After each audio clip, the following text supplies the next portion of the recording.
Good morning, good morning. Time for convening has arrived. Senate will come to order. All unauthorized personnel, please exit the chamber at this time. Chair recognizes Senator from the 28th. Reading of the journal. Good morning, Mr. President. I want to wish you a happy National Good Samaritan Day. It's also National K-9 Veterans Day. And on this day in 1954, Braves player Bobby Thompson broke his ankle. Many of you may not know who Bobby Thompson was, but you may know who replaced him was none other than Hammer and Hank Aaron, 1954. Mr. President, we have a long list of pages today. So I am thankful that members of this body have been promoting this great program.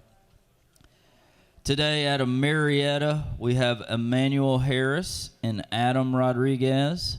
Out of Peachtree City, we have James Carter Trogdon. Out of Stonecrest, we have Zion Holmes. Out of Lithonia, we have Jay Smith. Out of Buford, we have our very own Senator Dixon's daughter, Berkeley Dixon, and her friend, Anna Grace Smitherman. Out of Decula, we have Zaina Padania. Out of Sewanee, we have Isabella Kaplan. Out of Marietta, we have Noah Xavier Schaefer Rodriguez. Out of Chambly, we have Winston Chu. Out of Dunwoody, we have Andrew Liu. Out of Dawsonville, we have Alexander Harrett. Out of Jasper, we have Max Kearns. Out of Cartersville, we have our good friend, Representative Matthew Gamble's son, David Gamble. I guess they couldn't get him in on the house, so he came over here with us. Out of Cartersville, we have Knox Matthews. Out of Carrollton, we have a dear friend of mine, George Chambers. We have his son, Caleb Chambers. Out of Roswell, we have a set of twins, Charlotte and Dorothy Finley, and their brother, Shepard Finley. Out of Stockbridge, we have Keaton Hall and Kavion Hartley. Out of Cumming, we have Claire Kim. Out of Peachtree Corners, we have Marcy King. Out of Ellenwood, we have Gabrielle White. Out of Sparta, we have Peyton Wingard. Or Wingard, I should say. Out of Lawrenceville, we have Sophia Wang. And out of Atlanta, we have brother and sister Jeremiah and Ramiah Henderson. Y'all give our pages a big round of applause. We appreciate y'all being here and spending your day with us, helping us get through the great business of this great state. Mr. President, the journal has been read and found to be correct. Thank you, Senator, and thank you, Pages, for taking the time to spend your day here at the Capitol. We greatly appreciate that. Is there objection to dispensing of the reading of the journal? Chair hears none. The reading of the journal is dispensed with. Is there objection to confirmation of the journal? Chair hears none. The journal is confirmed. All senators who have bills and resolutions to introduce, please bring them to the Secretary's desk at this time. We have our first reading and references to Senate bills and resolutions. Secretary? Senate Bill 577 by Senator Jackson of the 41st and others. A bill to be State and local government. Senate Bill 578 by Senator Watson of the 11th and others. Agriculture. Senate Bill 579 by Senator Summers of the 13th. State and local government. Senate Resolution 770 by Senator Harrell of the 40th and others. A resolution creating the Senate Higher Education in Prison Higher Study. education.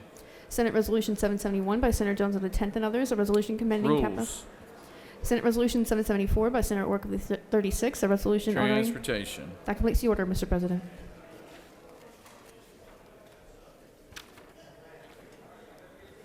First reading references to House bills. House Bill 1346 by Representative Barton of the 5th State and and local others. government. House Bill 1445 by Representative Taylor of the 173rd. State and local government. House Bill 1449 by Representative Collins of the 71st State and and others. local government. House Bill 1450 by Representative Hawley of the 116th and State and others. local government. House Bill 1451 by Representative Franklin of the State and 160th. local government. House Bill 1455 by Representative Sains State of the and local 180th. government. That completes the order, Mr. President. Secretary Reed reports of standing committees. Mr. President, the Senate Committee on Agriculture and Consumer Affairs has had under consideration the following legislation and has instructed me to report the same back to the Senate with the following recommendation: that House Bill 53 do pass, House Bill 1223 do pass by substitute, and House Bill 1237 do pass. Respectfully submitted, Senator Goodman of the 8th District Chairman.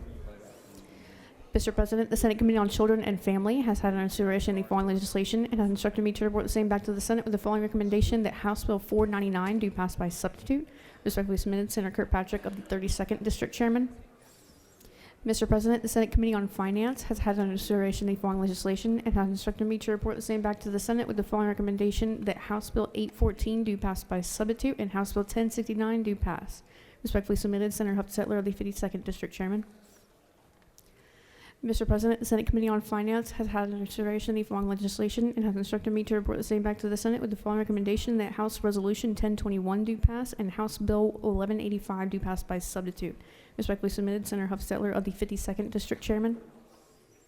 Mr. President, the Senate Committee on Government Oversight has had under consideration the following legislation and has instructed me to report the same back to the Senate with the following recommendation: that House Bill 1199 do pass.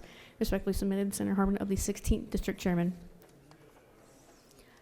Mr. President, the Senate Committee on Health and Human Services has had an consideration of the following legislation and has instructed me to report the same back to the Senate with the following recommendation: that House Bill 1072 do pass by substitute, House Bill 1170 do pass by substitute, and House Bill 1326 do pass.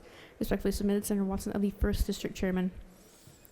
Additionally, Mr. Secretary, pursuant to Senate Rule 2-1.6, I hereby give notice that I will introduce a minority report to be read along with the majority report of House Bill 1170, which Health and Human Services passed out on Monday, March 11, 2024. Respectfully yours, Senator Gloria Butler. Mr. President, the Senate Committee on Judiciary has had under consideration the following legislation and has instructed me to report the same back to the Senate with the following recommendation: that House Bill 1017 do pass, House Bill 1201 do pass by substitute, House Bill 910 do pass by substitute, House Bill 934 do pass, House Bill 992 do pass, and House Bill 1054 do pass. Respectfully submitted, Senator Strickland of the 17th District Chairman. Mr. President, the Senate Committee on Judiciary has had under consideration the following legislation and has instructed me to report the same back to the Senate with the following recommendation: that House Bill 218 do pass, House Bill 996 do pass by substitute, House Bill 1123 do pass, House Bill 1165 do pass by substitute, House Bill 1251 do pass, House Resolution 598 do pass, and House Bill 1267 do pass by substitute. Respectfully submitted, Senator Strickland of the 17th District Chairman. Mr. President, the Senate Committee on Natural Resources and the Environment has had under consideration the following legislation and has instructed me to report the same back to the Senate with the following recommendation: that House Bill 1146 do pass. Respectfully submitted, Senator Anderson of the 24th District Chairman. Additionally, dear Mr. Secretary, pursuant to Senate Rule 2-1.6, I hereby give notice that I will introduce a minority report to be read along with the majority report of House Bill 1146, which Natural Resources passed out on Tuesday, March 12, 2024. Sincerely, Senator Nikki Merritt. Mr. President, the Senate Committee on Regulated Industries and Utilities has had under consideration the following legislation and has instructed me to report the same back to the Senate with the following recommendation: that House Bill 300 do pass by substitute, House Bill 1344 do pass by substitute, House Bill 1190 do pass, House Bill 349 do pass, and House Bill 441 do pass. Respectfully submitted, Senator Kauser of the 46th District Chairman. Mr. President, the Senate Committee on Rules has had under consideration the following legislation and has instructed me to report the same back to the Senate with the following recommendation: that House Bill 461 do pass by substitute, Senate Resolution 687 do pass by substitute. Pursuant to Senate Rule 2-1.10B, the Committee on Rules has referred the following legislation from the general calendar: House Bill 498 to the Committee on Public Safety. Respectfully submitted, Senator Brass of the 28th District Chairman. Mr. President, the Senate Committee on State and Local Governmental Operations has had under consideration the following legislation and has instructed me to report the same back to the Senate with the following recommendation: that Senate Bill 575 do pass, House Bill 1091 do pass, House Bill 1281 do pass, House Bill 1282 do pass, House Bill 1313 do pass. House Bill 1347 do pass. House Bill 1403 do pass. House Bill 1414 do pass. House Bill 1419 do pass. House Bill 1268 do pass. House Bill 1269 do pass. House Bill 1270 do pass. House Bill 1271 do pass. House Bill 1413 do pass. Respectfully submitted, Senator Gannon of the 47th District Chairman. Mr. President, the Senate Committee on State and Local Governmental Operations General has had under consideration the following legislation and has instructed me to report the same back to the Senate with the following recommendation: that House Bill 883 do pass by substitute, House Bill 905 do pass by substitute, House Bill 1149 do pass, House Bill 1241 do pass, House Bill 1330 do pass, House Bill 1337 do pass, House Bill 1407 do pass by substitute. Respectfully submitted, Senator Gannon of the 47th District Chairman. Mr. President, the Senate Committee on Transportation has had under consideration the following legislation and has instructed me to report the same back to the Senate with the following recommendation: that House Bill 617 do pass, House Bill 804 do pass, House Bill 912 do pass, House Bill 1235 do pass, House Bill 1318 do pass, House Resolution 1164 do pass, House Resolution 1215 do pass. Respectfully submitted, Senator Dolezal of the 27th District Chairman. Mr. President, the Senate Committee on Transportation has had under consideration the following legislation and has instructed me to report the same back to the Senate with the following recommendation: that House Resolution 854 do pass by substitute, House Bill 957 do pass by substitute. Respectfully submitted, Senator Dolezal of the 27th District Chairman. That completes the order, Mr. President.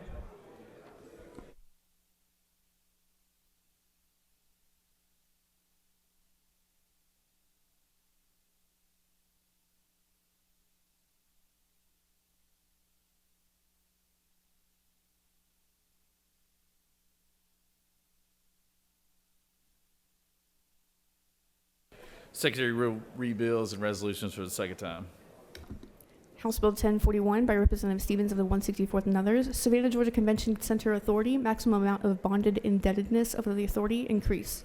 House Bill 1052 by Representative Cannon of the 172nd and others. Revenue and taxation, limitation on leased property as to certain entities remove. House Bill 1090 by Representative Newton of the 127th and others. Income tax, contributions to foster care support organizations, expand tax credit.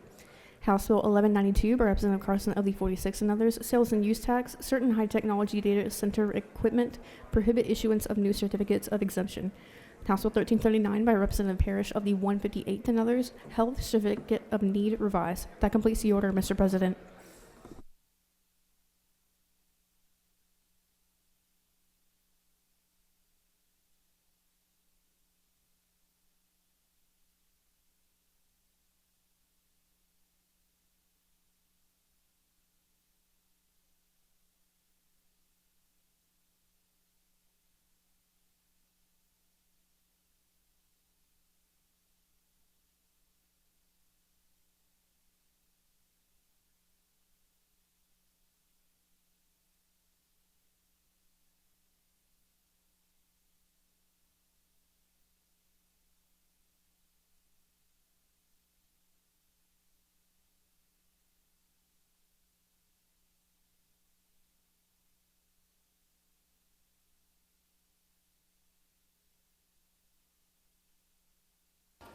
Recognize Majority Leader for a motion.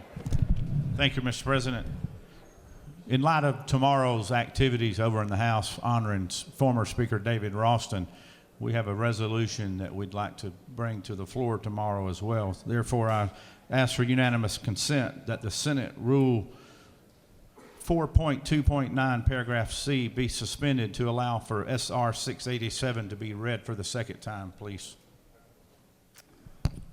Secretary, read the resolution. Senate Resolution 687, a resolution by Senator Goots of the 51st and others. A resolution urging the University of North Georgia and the University System of Georgia Board of Regents to name a certain building after former Speaker David Ralston and for other purposes. That completes the order, Mr. President.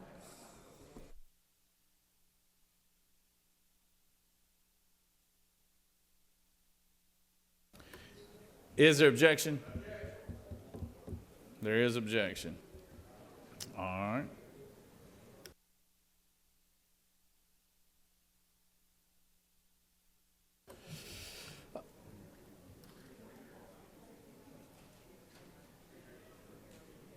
It's not a debatable objection, so All those in favor of the motion, rise, stand, and be counted.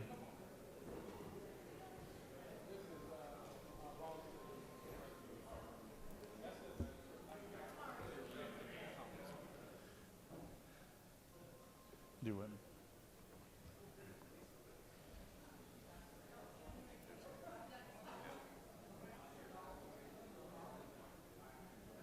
Reverse.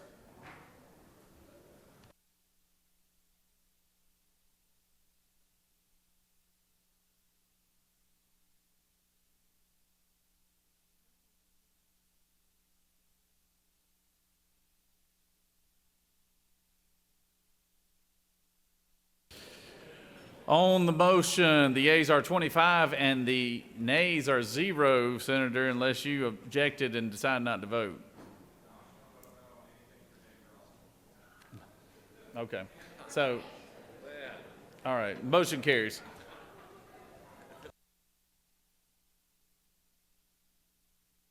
Secretary, read the resolution for the second time. Senate Resolution 687, a resolution by Senator Goots of the 51st, a resolution urging the University of North Georgia and the University System of Georgia Board of Regents to name a certain building after former Speaker David Ralston and for other purposes. That completes the order, Mr. President.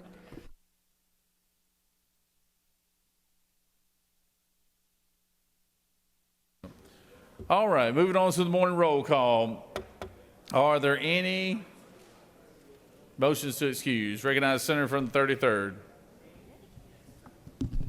Thank you, Mr. President, and good morning, y'all. I ask for unanimous consent to excuse the following senators for business inside the Capitol: 5, 38, 22, and 42. 5, 38, 22, and 42. 28. I'm sorry, 38.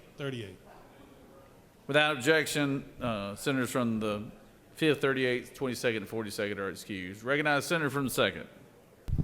Thank you, Mr. President. I ask for unanimous consent to excuse the senator from the 6th for business inside the Capitol. Without objection, the senator from the 6th is excused. Recognize Senator from the 47th. Thank you, Mr. President. Our excuse senator didn't quite get all of them done, but I'd like to ask for unanimous consent to excuse the senator from the 49th for business inside the Capitol. Without objection, the senator from the 49th is excused. Recognize Senator from the 45th.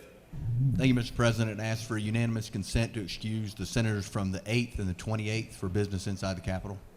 Without objection, senators from the 8th and the 28th are excused. Recognize Senator from the 11th. Thank you, Mr. President. I ask for unanimous consent to excuse the senator from the 8th. Without objection, the senator from the 8th is excused. Any other motions to excuse? Secretary will call the roll. Senator, signify your presence by voting the yea switch. Secretary, unlock the machine.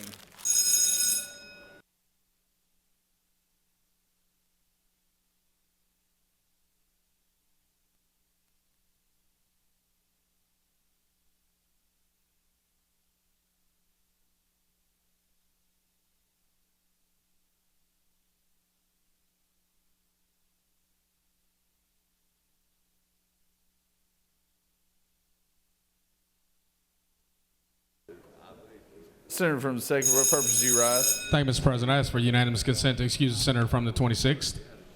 Without objection, the senator from the 26th is excused.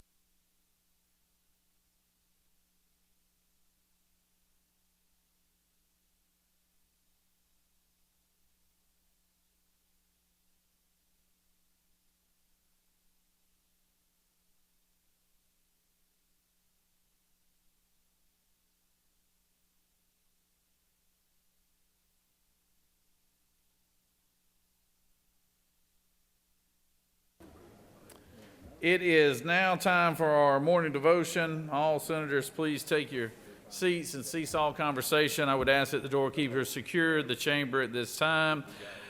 I now recognize the senator from the 16th to introduce our pastor of the day and lead us in our pledge. Senator? Thank you, sir. Good morning, ladies and gentlemen. Let's American flag first. I pledge allegiance to the flag of the United States of America and to the republic for which it stands, one nation, under God, indivisible, with liberty and justice for all. Georgia flag. I pledge allegiance to the Georgia flag and to the principles for which it stands, wisdom, justice, moderation, and courage. We are pleased to have this morning with us Dr. George Dillard, who is no stranger to this chamber. We looked at his bio, and it was at least 11 years old, so we had to update on the years of marriage and grandchildren to him. I understood from a House member that he tried to take up collection over on that side, but he was not successful on that side, but that's okay. He is the pastor of Peachtree City Christian Church and has been there since 1993. That date didn't change on us. Great. He got his degree, his bachelor's degree from Atlanta Christian College, which is now Point University, and received his master's in ministry and doctorate of philosophy and theology from the Evangelical Theological Seminary. Got to say cemetery, shouldn't say that though. George is married for 36 years, has a great wife and children, and has 7 grandkids. He has a favorite saying he likes to say, which is "Go Dogs." And he also is an expert golf cart driver. If you don't know this, Peachtree City is the #1 capital place to have a golf cart. So there are golf carts everywhere. And he is an excellent driver. I see him with his grandchildren. And he's also, he and I have another favorite place we meet, and that's called Chick-fil-A. And so we do that. So with that, if you would come speak to us and encourage us, we'd love to have you, sir. Thank you, sir. Thank you. Good morning. You know, as I thought about being here today and preparing for this this moment, I wanted to share with you something out of John chapter 21. There's a moment there, since we're close to Easter. It's after the resurrection, and Jesus is having a conversation with Peter. What happens is that Peter has decided to go back and fish. And that's not what Jesus called him to do. But he goes back and fishes, and Jesus comes and is there on the shore, and they see him, and Peter jumps in the water, swims back to shore, and Peter and Jesus have this conversation. And that's what most people focus on, is the conversation. Do you love me more than these?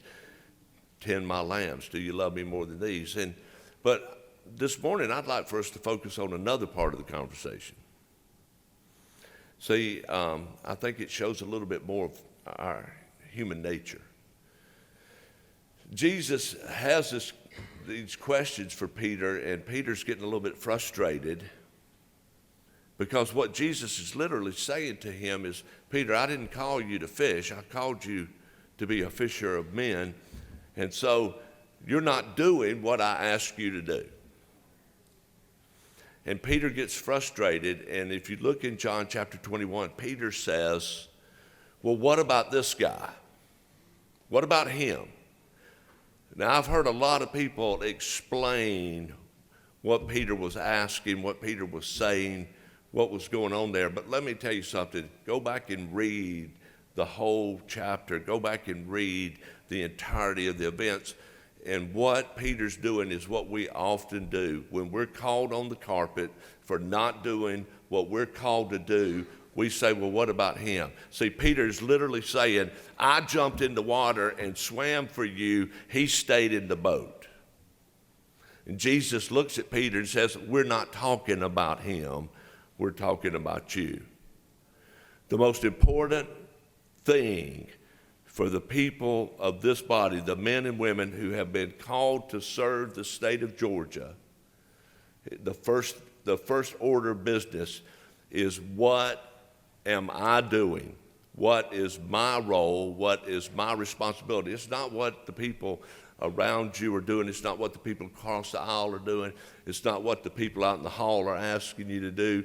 It's what were you called by your constituents to do. We're not talking about everybody else. We're talking about you. But you know what? Just like Peter, we all have a tendency to want to say, well, here's what I'm doing, but what about them? Just remember, Jesus says, we're not having a conversation about what everybody else is doing. we're having a conversation about what you're doing. And let your yes be yes and your no be no. Would you join me in a word of prayer? Father, we thank you for this day. We thank you for loving us and giving us the opportunity to serve. Father, we know that your heart is a heart of generosity and of love, and so help us, Father, to be filled with that. Bless the men and women of this body with that mindset. Father, bless those who help them and assist them. And Father, bless the constituents, the people of the state of Georgia, that we might always do what is right, what is best for each other, that we might love one another just as you've loved us. And we give thanks for this day, for it is the day that you've made, and we rejoice and are glad in it. And we offer these prayers in Jesus' name. Amen.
Oh, it is always a pleasure to have our physicians, our doctors of the day here, and we have a young lady that's got a very impressive resume, and I'll call on the Georgia grown as well, working at Emory now, and I'll call on the senator from the 28th to introduce our doctor of the day.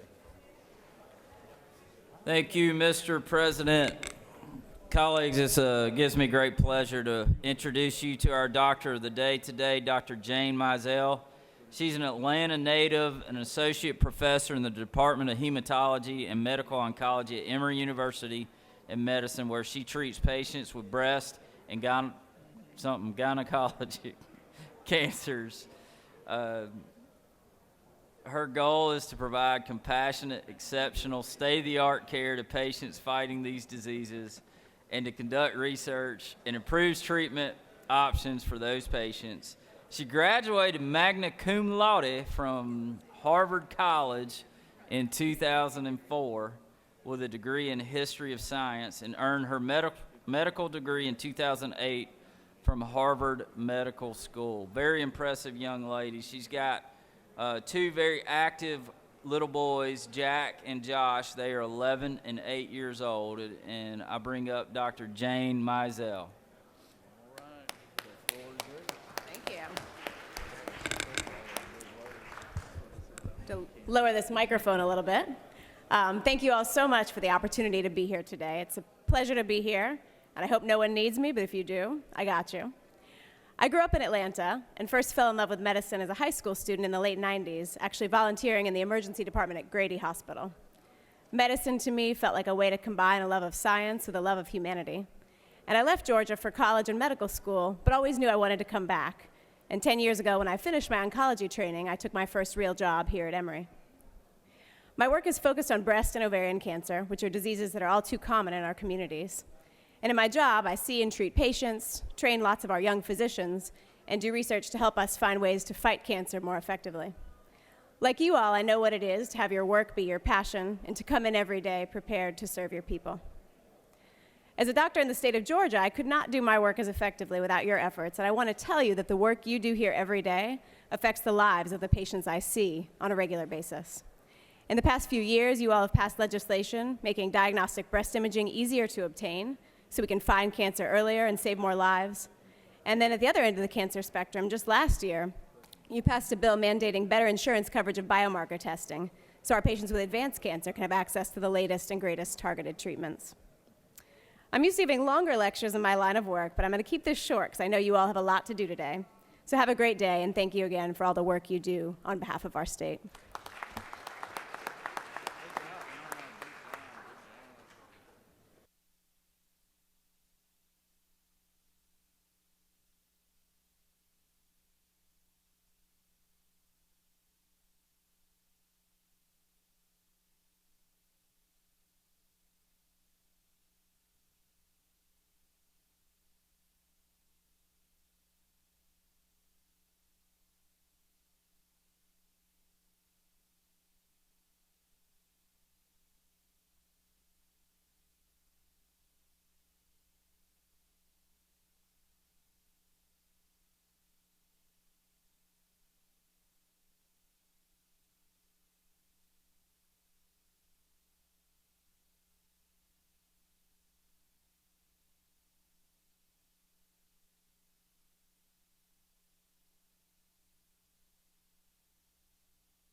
We have some special guests here today.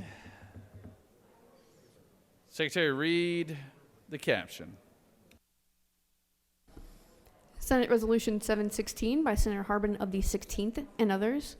A resolution recognizing the Civil Air Patrol for their service to the citizens of Georgia and for other purposes. Whereas Georgia Wing members, as an intricate component of our natural defense, volunteer their services, time, and resources to actively support Civil Air Patrol by conducting missions in homeland security, disaster relief, and emergency services. Now therefore be it resolved by the Senate that the members of this body recognize the selfless contributions that the volunteers of the Civil Air Patrol have made to the state of Georgia. That completes the order, Mr. President.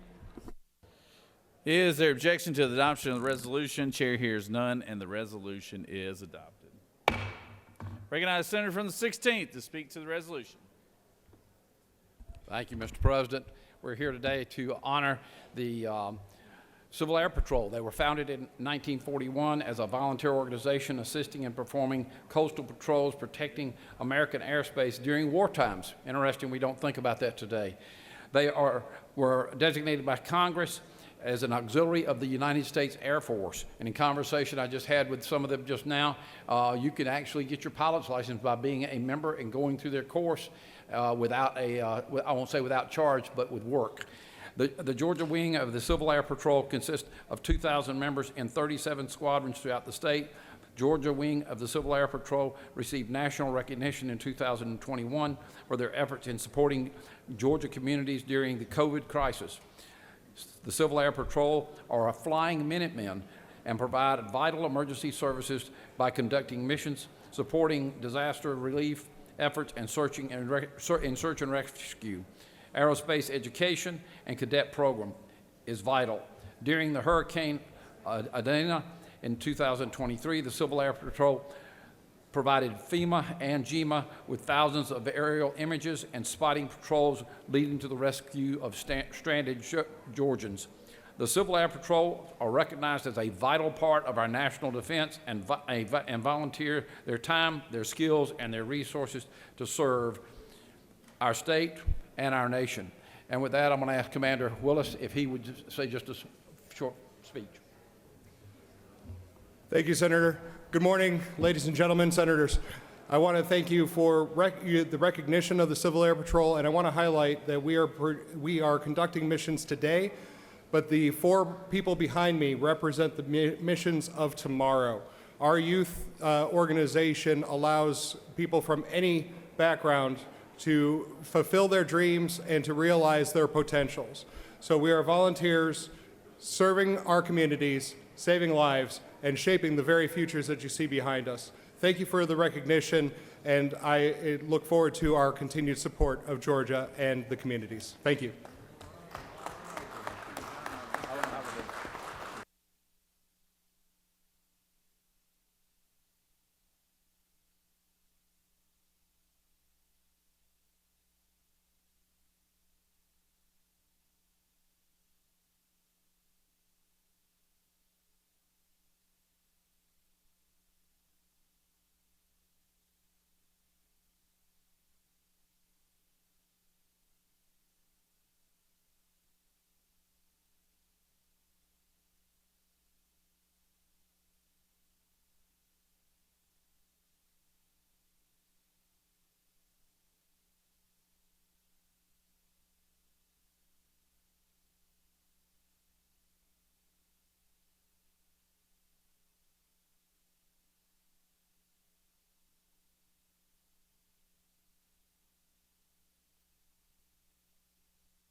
We have some very special guests here.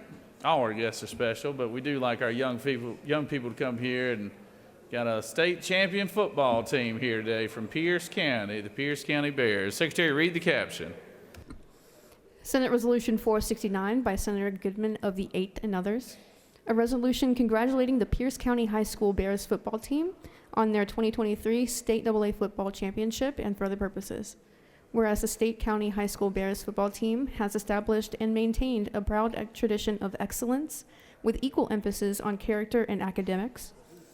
And as a fitting finale to its extraordinary 2023 campaign, the team won in a 3-overtime thriller to Pierce County with a final score of 48-43 to become the State AA football champions. Now therefore it be resolved by the Senate that the members of this body congratulate the Pierce County High School Bears football team on their 2023 State AA Football Championship and extend best wishes for their continued success. That completes the order, Mr. President.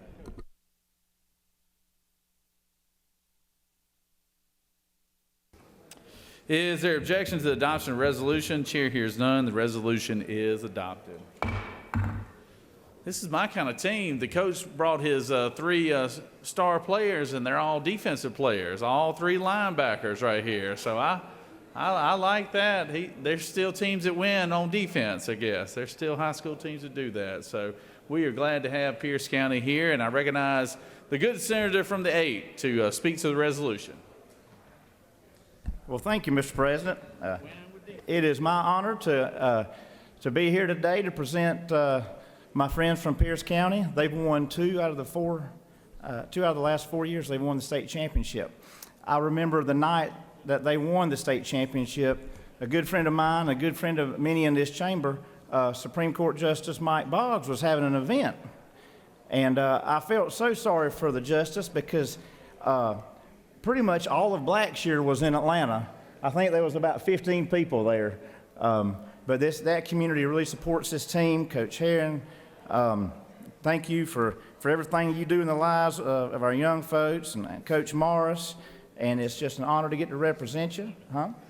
Also, I will say we've got one of our linebackers here is going to play football at Sanford, and he said he runs a 4.5 40. I told him that when I was in high school, I ran a 6 flat. So he said he didn't think I'd probably be on the team. But Coach Herron, would you like to say a few words? Sure. Just want to thank y'all for having us up here and doing this. Pierce County is a great place. Georgia's a great state, but Pierce County may be the best county in the state of Georgia as far as great people, hardworking people. We got kids with a mind to work, that want to work and enjoy working together, and that's the key in life. So just proud to be here. Just want to give God all the glory and say thank y'all for having us. All right, good job, Coach.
All right, we have another good group from South Georgia, the state champions here, a cheerleading squad from Vidalia High School, 3-time state champions right now. That's pretty good, isn't it, Senator?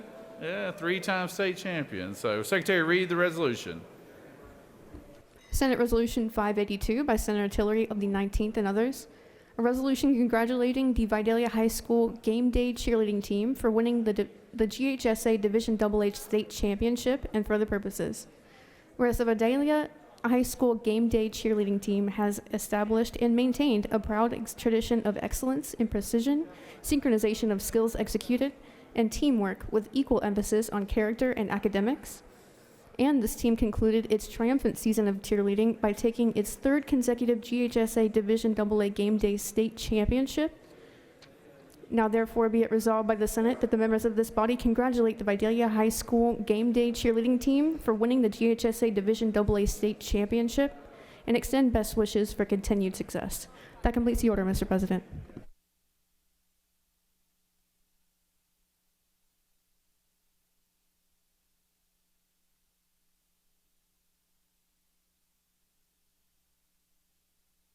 Is there objection to the adoption of the resolution?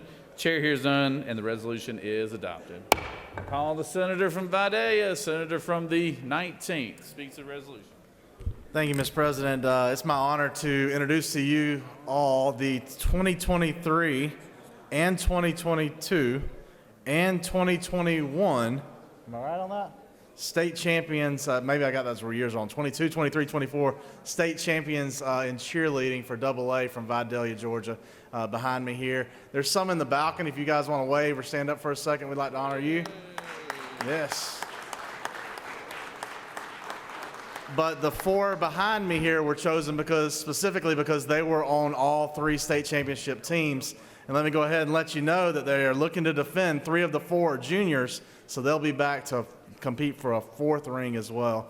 The champion of this program in our area is Coach Ann Michelle Toole, who was at Vidalia High School when I was there. She's been told she can tell no stories, but she is definitely invited to come up to the rostrum and speak for her team.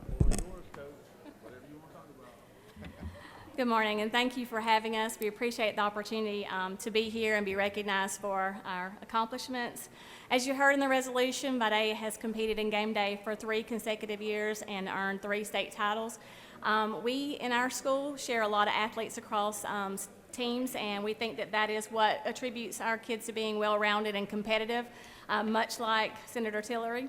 Again, thank you for having us, and we do give all the glory to God, and we will contest that Pierce County is the best county in Georgia. We'll contest that anytime. Again, thank you for having us. All right, good job, good job.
Are there any unanimous consents? Does any senator wish to rise on a point of personal privilege? My favorite senator from the 12th. The floor is yours. The floor is yours, Senator, anytime you want it.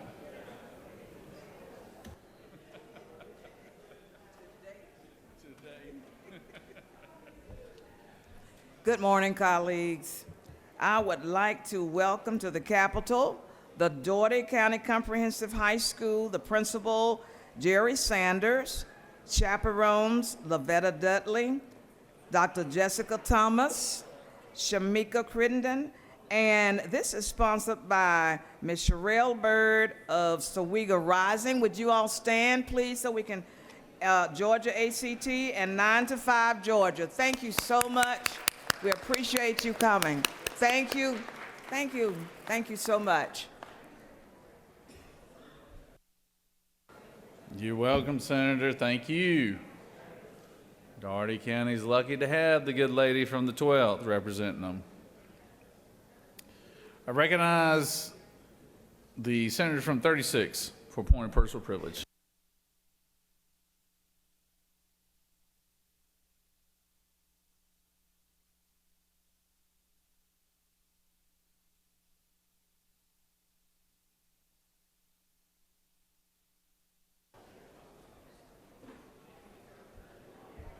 Thank you, Mr. President, and good morning, colleagues.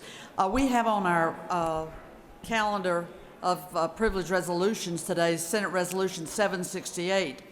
I want to flag for you that today is Annual Housing Day at the Capitol, sponsored by Georgia Advancing Communities Together, known as Georgia ACT. Georgia ACT is a statewide member organization working to advance the development of affordable housing and strengthen community development, especially in areas in need of revitalization. Georgia ACT brings together Georgians from all over the state every year to remind us that housing is the foundation that we all need in order for all Georgians to succeed and thrive. We're in the midst of a housing crisis in this state. We have a shortage of housing at every level after a decade of failing to build housing that keeps up. But that crisis has the harshest impacts on those who are the most vulnerable: babies and children, seniors, veterans, people with disabilities, working families in low-wage jobs, and people in rural communities across our great state. Georgia needs to invest more in the creation and preservation of affordable housing. We need to strengthen our tenant protection laws to bring us in line with our neighboring states, and we need to invest to prevent and end homelessness at a time when homelessness is rising statewide after decades of decline, rising particularly among seniors and children. And so as we celebrate the 10th anniversary of Georgia ACT and all their great work, it's my pleasure to recognize folks here in the gallery today for Housing Day. If you'll please stand, wave your hands. Let's applaud and recognize them. Thank you so much. I know there are over 100 housing advocates in the building today. So as we celebrate the 10th anniversary of Georgia ACT today, let us take the charge. Speak with the folks on the ropes as they advocate with us this morning on key housing and homelessness priorities. Thank you very much, and thank you all so much for your advocacy and your work to bring more and better housing across this great state. Thank you. Thank you, Senator. I recognize the senator from the 9th for a point of personal privilege.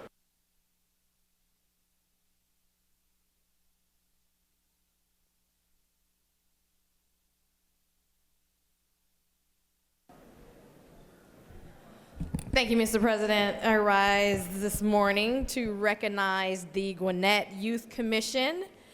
The Gwinnett Youth Commission is a year-long Gwinnett County government outreach program, and it's designed to educate and engage high school students in local government and civic affairs, and develop the next generation of leaders. County officials and employees facilitate leadership workshops, field trips, and activities to promote personal and professional development and civic engagement, and commitment to public service. The youth commissioners serve as representatives to and for Gwinnett Board of Commissioners, departments, directors, and community leaders. In addition to serving in leadership positions and building relationships for local government leaders, youth commissioners have many opportunities to earn volunteer hours and qualify for service awards as they invest in themselves and their community. There are currently 32 students who are part of the 2023-2024 cohort who come from the following Gwinnett County private and home high schools: Peachtree Ridge, Duluth, Paul Drake, Central Gwinnett, Gwinnett School of Math and Science and Technology, Collins Hill, Discovery, South Gwinnett, Killian Hill Christian, Grayson, go Grayson, go Rams, Decula, Brookwood High School, Shiloh, North Gwinnett, Mountain View, Mill Creek, Lanier, and Gwinnett Online Campus. So if you all would welcome our Gwinnett Youth Commission here today. I think they are up in the gallery, maybe? I don't know. Oh, I don't know if they made it over. But anyway, we'll welcome them anyway. Thank you, Mr. President. I yield the well. Thank you, Senator. Oh, got the clown show from the House over here, so. That's typical, though. That's typical.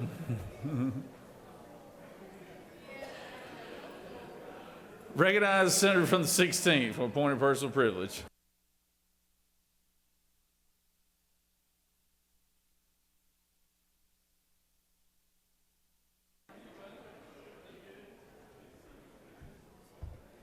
Thank you, Mr. President. On your desk, you should have a Chick-fil-A chocolate chip cookie. And those are on your desk for a reason. Tomorrow is Truett Cathy's birthday, the founder of Chick-fil-A, and I wanted to recognize him. I have a resolution.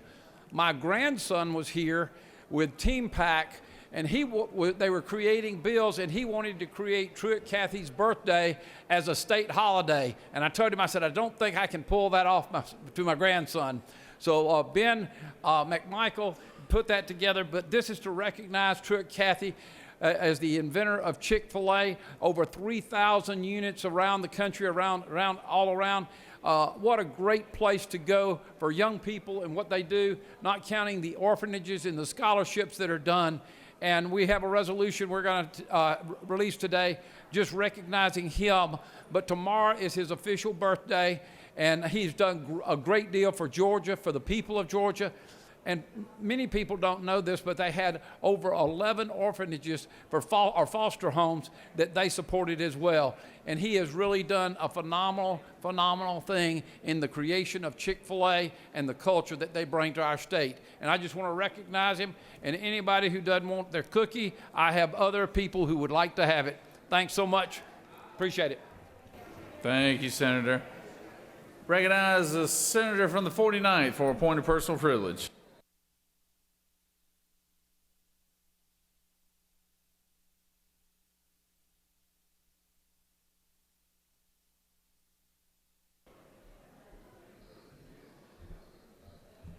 Thank you, Mr. President. So I think this is probably perfect timing. Last week I came to the well to talk about Lakeview Academy's ladies and men's basketball teams for winning the state championship. And today they're on the Capitol grounds. So if you are here from Lakeview Academy up in the gallery, stand up and let us applaud you for your triumphant season.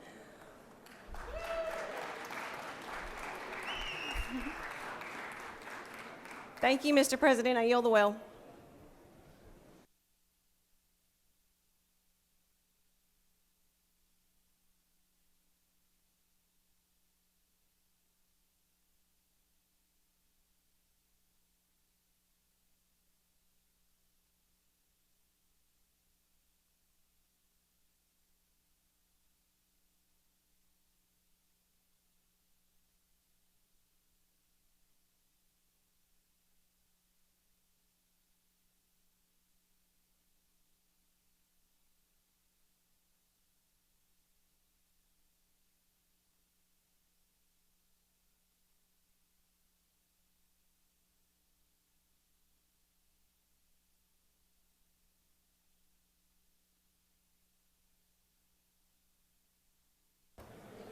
I just want to take a minute and recognize a longtime House member, former Speaker, but the father to the senator from the 20th, but a legend in his own right, the man from Perry, Georgia, Mr. Larry Walker is here with us today.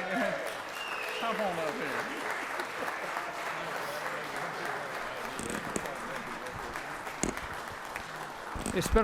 It's been a while since I've been to the Capitol. What a beautiful place it is. A lot of improvements been made. And I'm glad to be here, and I've seen so many old friends, and I just thought I'd come up here and see a fellow that's been trying to imitate me or do something. Larry Walker, he calls himself. Where is he? There he is back there. Well, this is the real Larry Walker right here. No, I'm really proud of him. He's a fine son. I think he's doing a fine job for our district. One thing about it, I think he likes Republicans and Democrats. And we need to go back to that. We need to go back to, you don't have to vote with them to like them or talk to them or be kind to them. I'm just overwhelmed with being here and the people coming up, and I appreciate it very much. God bless all of you and keep up the good work. Thank you.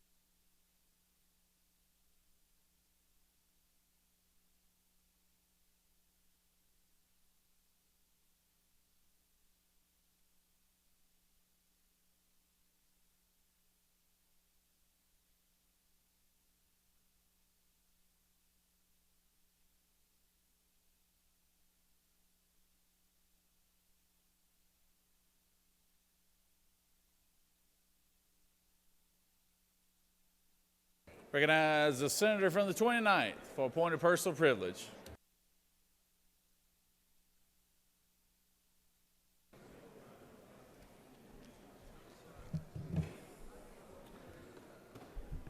Colleagues, there's many times we come to this well for when we don't feel right about something, and sometimes when we feel really good about something. And I'm glad to be here today to tell you what I feel really good about, and that is Zoe Catherine Christine Robertson, my granddaughter, who was born yesterday afternoon as I was presenting a bill over in House Judy. She's 19.7 inches long. She's 8.9 pounds. And after spending about 16 hours in the NICU down in Florida, she's doing well, and I'll be seeing her soon. So please help me welcome my new granddaughter to the world. Thank you.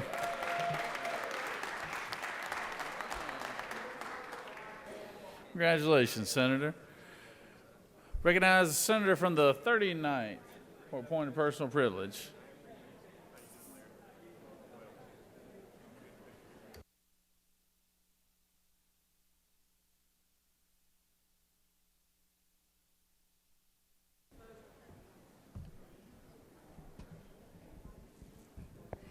Thank you, Mr. President. Good morning, colleagues.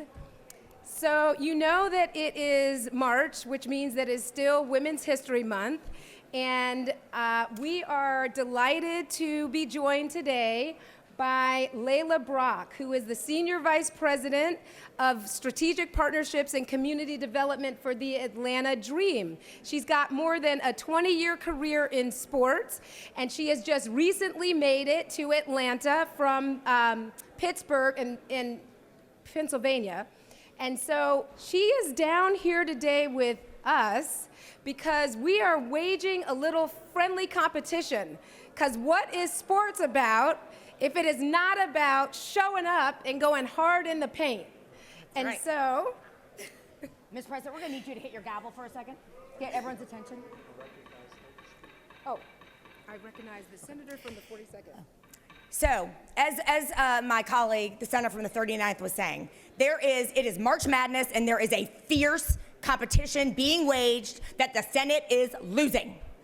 And there are 180 of them and only 56 of us. So we need all of our colleagues to circle the wagons on the final four in the best dressed, because the House is turning it up and turning it out.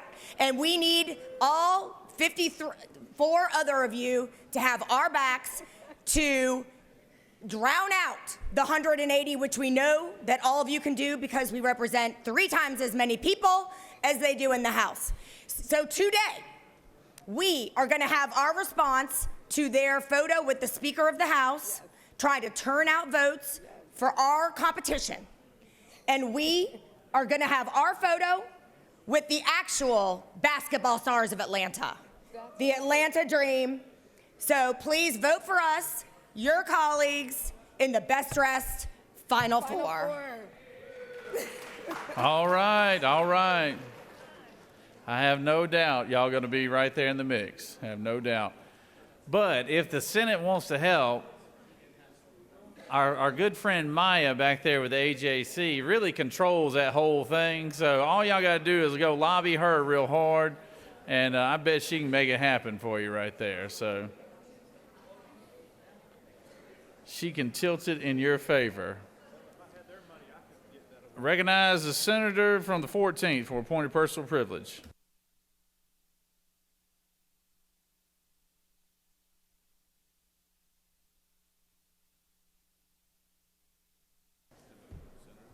Thank you, Mr. President. It is Winter Wednesday at the Capitol, where we look back on the events of Election Day Tuesday, and we congratulate those who've come out ahead. Now, there's been a lot of coverage about the very obvious results of 2 major presidential primaries, but I want to zero in on an especially significant achievement from the community of Buckhead, which I represent.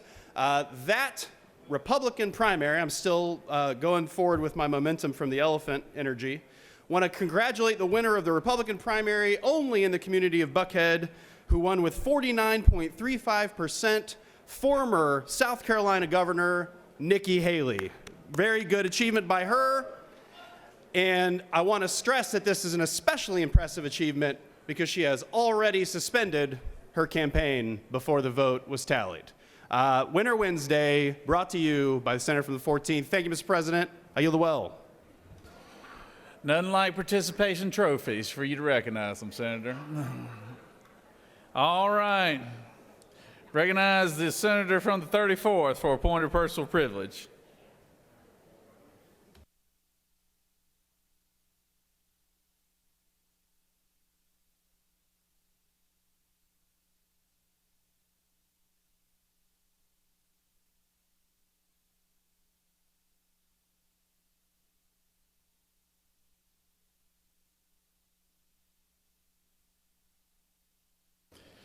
We're going to let the 34th go back into the dugout here. Recognize the senator from the 47th for appointed personal privilege.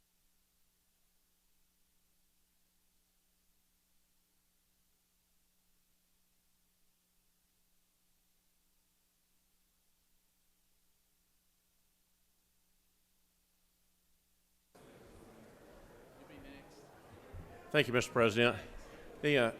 Colleagues, I want to point out on your desk that the senator from the 50th has graciously supplied everybody with a dose of Narcan. I want to also let you know that the senator from the 50th and I share Jackson County.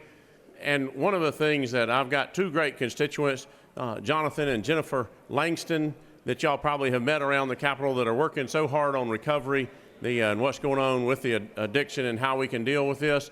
So if you would, and you don't need this dose of Narcan or you don't have a use for it, would you please either return it to the senator from the 50th or from me so that we can give it to our colleagues and our folks that are serving in that area, that will make sure they get put into an assembly that can be used for drug overdose. So thank you very much, and I appreciate the work from the senator from the 50th.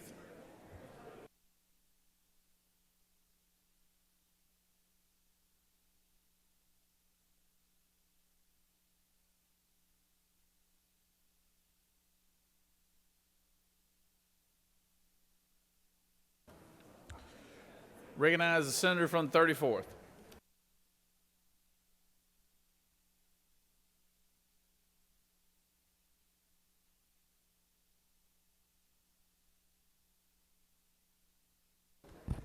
Thank you, Mr. President, members of the Senate. I rise to have 2 points of personal privilege. And one is when I got my training in the House, it was the Larry Walker, not the one that's in the chamber with us today, but his dad, who trained me before I came over here, well trained from the House to the Senate chambers to serve. And I thoroughly appreciate the Walkers for all they have done for me. In addition, Truett Cathy, we talked about him and we got the chocolate chip cookies here.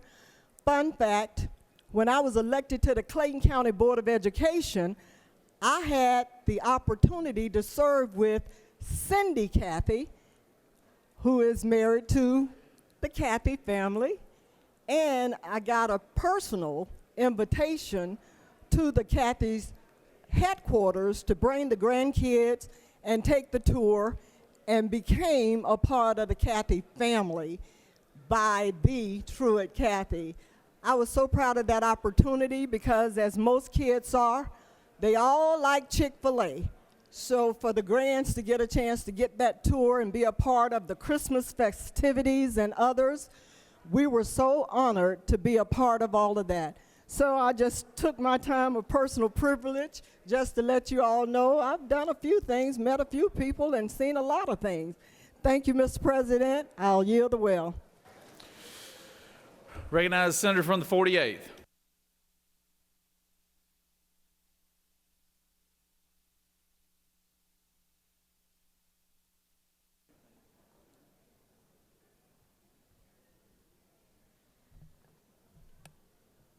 Thank you, Mr. President.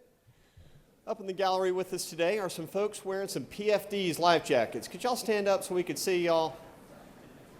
All right, those PFD stands for Personal Flotation Device. I'm going to tell you a little bit about why they're wearing those and who they are.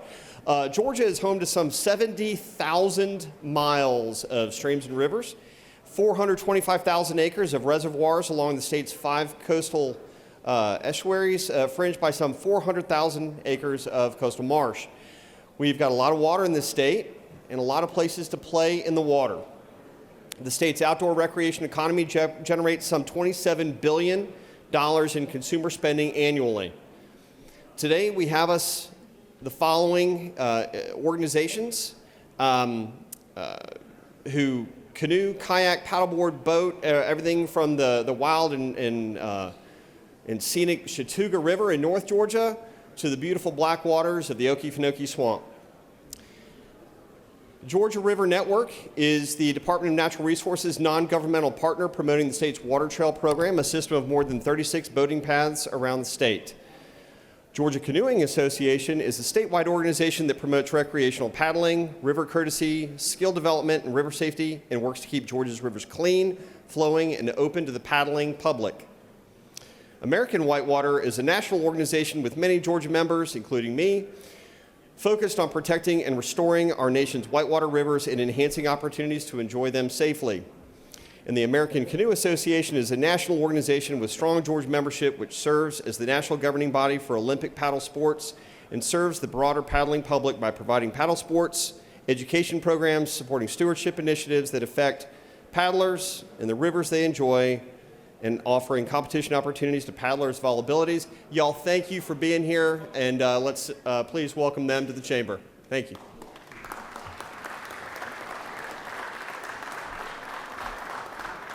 Thank you, Senator. Recognize the senator from the 18th for a point of personal privilege. Thank you, Mr. President. Good morning, colleagues. Occasionally we get to introduce some good friends from home to you, our colleagues, and it is my honor to introduce Judge Bryant Culpepper, who is over to the right. He is up here. He brought Larry's father, as he said, the real Larry Walker, up to visit with us today, and Mr. Walker, so great to have you in the chamber. On behalf of this entire chamber, it is our honor to have you with us. So let me also echo the President's comments. But Judge Culpepper has had an extremely distinguished career in public service, was elected to the House of Representatives in, I think, 1975 and served until about 82 1973, and served until 82. Is that right, Judge? Served for several years in the House, and then decided he would take his public service on the bench. And then he ran for election coming right out of the legislature, and was a Superior Court judge down back home for many, many years, and then retired, took senior status, and was actually associated as of counsel with my law firm for a while, and then decided he would go back into judging. So he's now back serving as a senior judge as well. Also a retired colonel in the Georgia National Guard. So just so many layers of public service of things he's done, not only for our community back home, but also for the state of Georgia. And so, Judge, it's an honor to have you with us. Y'all give Judge Culpepper a nice welcome. Thank you. I yield the well. Yes, sir. Good to have you, Judge. And thank you, Senator, for recognizing the good judge there. So, recognize senators from the 7th for appointed personal privilege.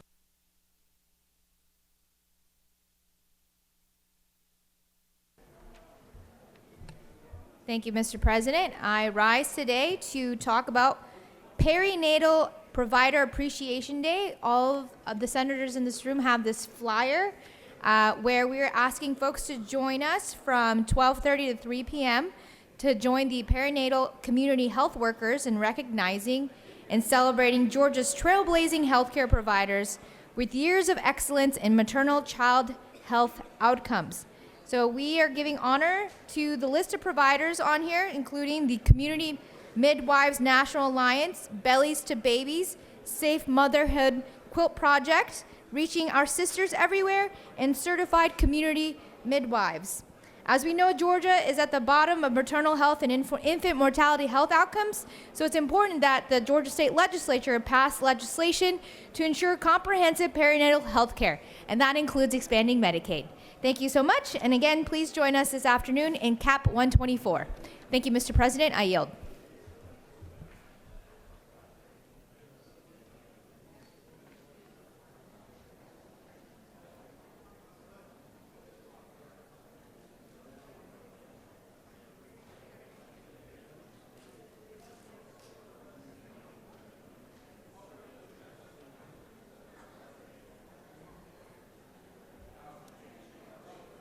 Recognize the senator from the 40th.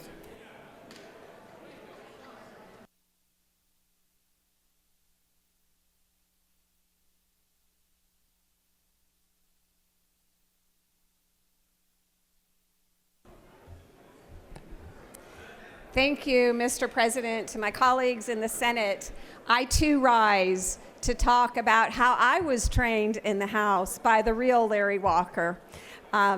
Larry Walker Sr., Representative Larry Walker, was presiding over the House when I presented my very first bill. And they do the same thing in the House to first bills that they do here in the Senate. My first bill was about making sure that every newborn baby had a hearing test before they left the hospital. Now, part of the hazing in the House is that everybody, you know, they have that big board in the House where people can see how you're voting, right? And they all vote no if it's your first bill. So you get all these red N's. And then at the very last minute, they change their vote to yes. So Representative Larry Walker was presiding over the House as I presented my first bill, and it was Representative Lynn Smith, raised her hand during the vote and said, "Parliamentary inquiry, Mr. Speaker." And when you asked her what her parliamentary inquiry is, it said that she hadn't voted yet, and you asked how she wanted to vote. I think she missed the vote. And you asked how she wanted to vote, and she said, "Well, at first I was going to vote no, but upon serious reconsideration, I would switch my vote to yes." And that whole experience is preserved on a videotape that will always be a part of my experience here in the Georgia Capitol. We miss you. We miss you.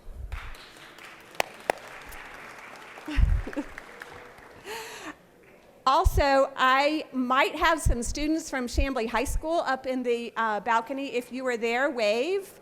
Okay, they've probably gone on. They're going to find me at the ropes, but I have some ninth graders from Chamblee High School today from their world geography class, and if you see them here, then give them a big welcome to the Capitol. Thank you, Mr. President. I yield the well.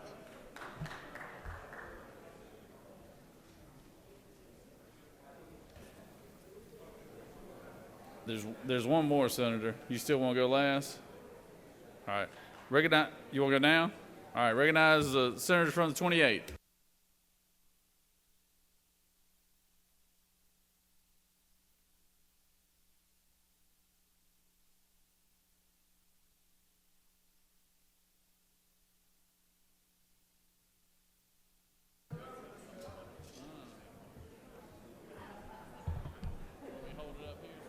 Yeah, actually. Be careful with it. Thank you, Mr. President. You actually handled that trophy a little bit better than I did. It's like you won that or something. Mr. President, colleagues, it gives me great honor to come down here to recognize today is Golf Day at our Georgia State Capitol. And with me, I brought the state amateur trophy that was first won in 1916 by Bobby Jones at the age of 14. 14 years old, he won that in 1916. And Bobby Jones went on to have a magnificent career, winning U.S. AMs and British AMs and British Opens, the Open, and many other golf tournaments, many other majors. And the history of golf in this state is long and distinguished and great. And as we all know, the first week in April will be none other than the Masters in our very own Augusta, Georgia. I got some very special guests with me down here today. From the Georgia State Golf Association, I have Matt Vanderpool. I have with Georgia PGA, Scott Geary. With the Georgia Club Managers Association, we have Allegra Johnson. With the Georgia Golf Course Superintendents Association, we have both Tim Busick and Scott Griffith. So y'all give them a big round of applause. We appreciate all they do for our state. Golf actually has a $5.3 billion total economic impact, supporting 55,000 jobs, 259 million state and local taxes, and $2.7 billion in labor income for our state of Georgia. So thank you for all our superintendents, all our assistant pros, head pros, and everybody that just works in the golf industry from top to bottom. We appreciate all you do for this great state. Thank you. All right, Senator.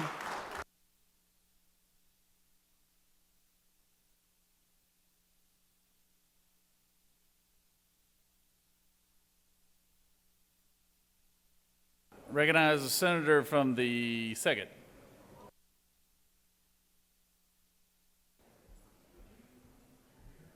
Thank you, Mr. President. Today I rise to recognize one of the fairest jurists that I know in Chatham County, and that is none other than Superior Court Judge John E.R. Poncho Morris, who's president of the Council of Superior Court Judges. He's sitting in the gallery, and he's got his head down, and when I sit in his courtroom, I put my head down because I'm trying not to get picked for jury duty. But recognize Judge Morris for me, a great Superior Court Judge from Chatham County who made the drive up I-16. We appreciate you, Judge. I love you, and there's nothing you can do about it. And with that, Mr. President, I yield the well.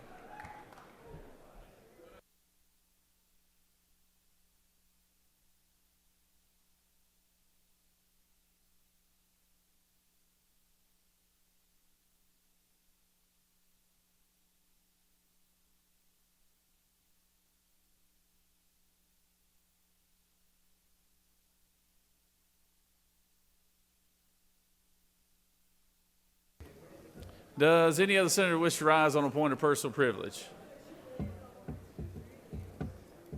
All right, we're moving on to the rules calendar.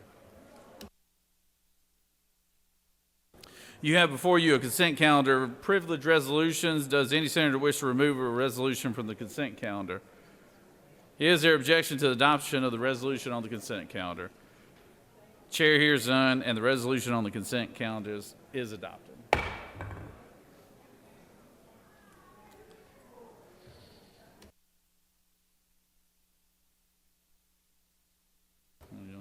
Are there any motions to withdraw or commit? You have before you a consent calendar of local bills. Mr. Secretary, is there any motions to remove a bill? There are no objections filed, Mr. President.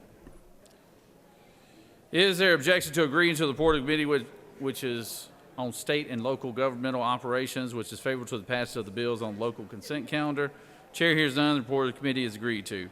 Question is on the passage of the bills on the local consent calendar. All those in favor vote yea. All opposed, nay. Secretary, unlock the machine.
On the passage of the bill, the yeas are 54, the nays are 0.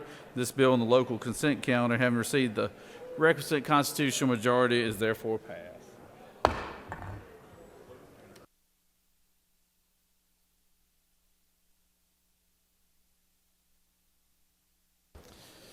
It is now time to consider the confirmation of the governor's appointments. I recognize the majority leader for a motion. Thank you, Mr. President. I ask for unanimous consent that the reading of the names of the governor's appointments to various boards, authorities, and commissions be dispensed with, as they have been printed and placed on the desk.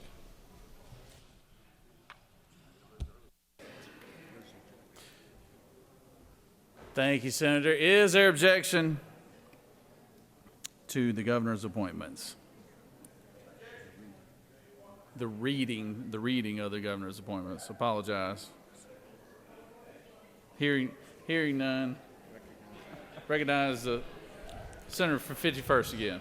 Mr. President, I ask for unanimous consent that one roll call suffice to confirm all appointments unless any senator designates that an appointee be removed from the list and voted on individually. Is there objection to that motion? Hearing none. Is there objection to confirming the appointments with one roll call vote? Have an objection on that. Would you like to remove one, Senator?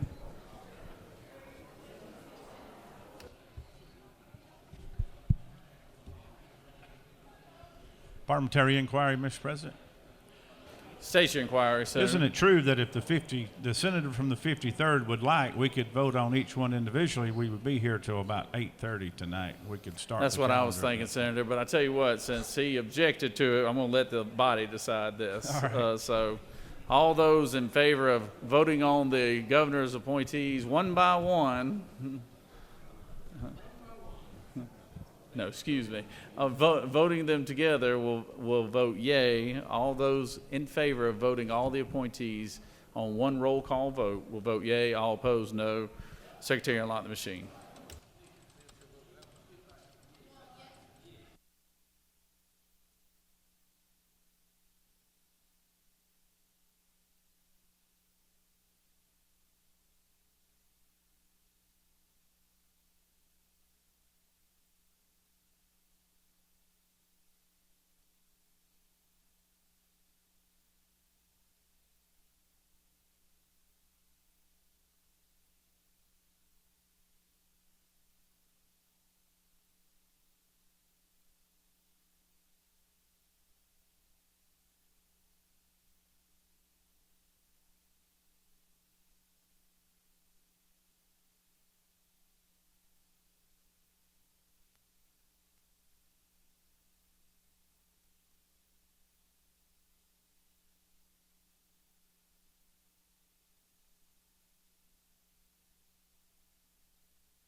State Senator from the 51st. State your inquiry. Isn't it true we want to vote green in order to move on with the business of the day? A lot of committees are meeting this afternoon, including Green Door for the budget. Senator knows what he speaks. Thank you. Senator from the 53rd, what purpose do you rise? Parliamentary inquiry, Mr. State President. your inquiry. Is it not true I have no problem voting with one vote for all the appointments? I just want to make sure my objection is heard. That's why I want to vote no in the next vote. We understand your red button gets used more than anybody else's, Senator. And we like you for that.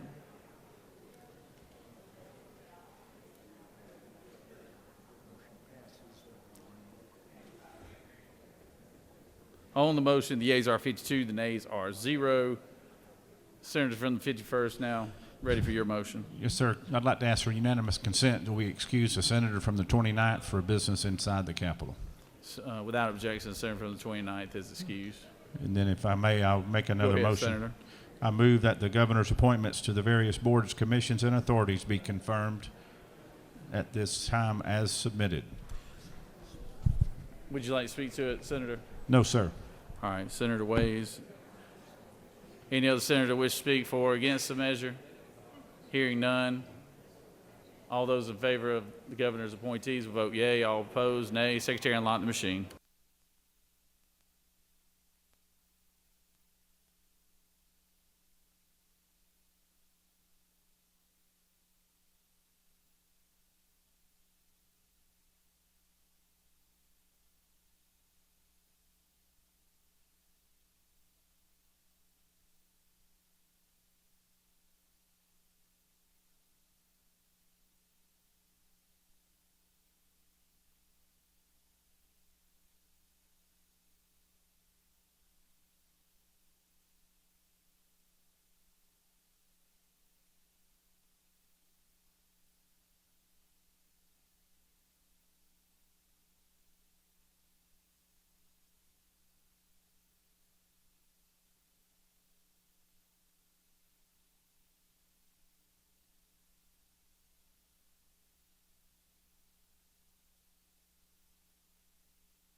On the confirmation of the governor's appointments, the yeas are 50, the nays are 2, and the governor appointments are therefore confirmed.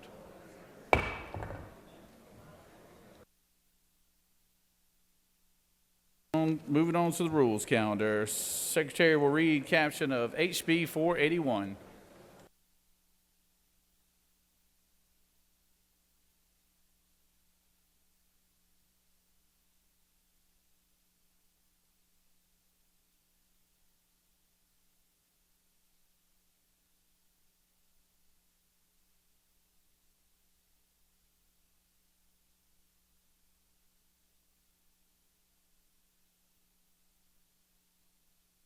You're going to read, then he'll read.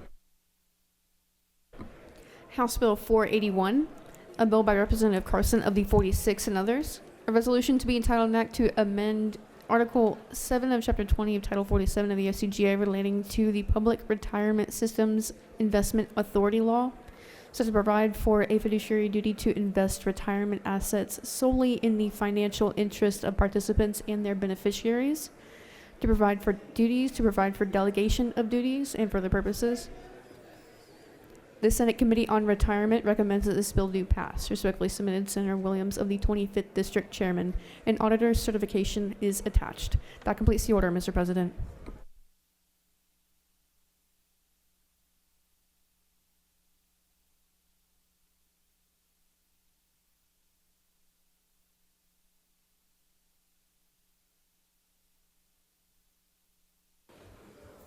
Recognize the senator from the 16, excuse me. Recognize the senator from the 16.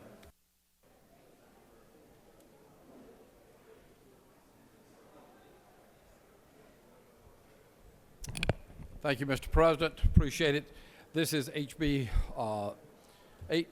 481. It simply codifies the fiduciary duties as adopted by the ERS and by the TRS in October of 2022.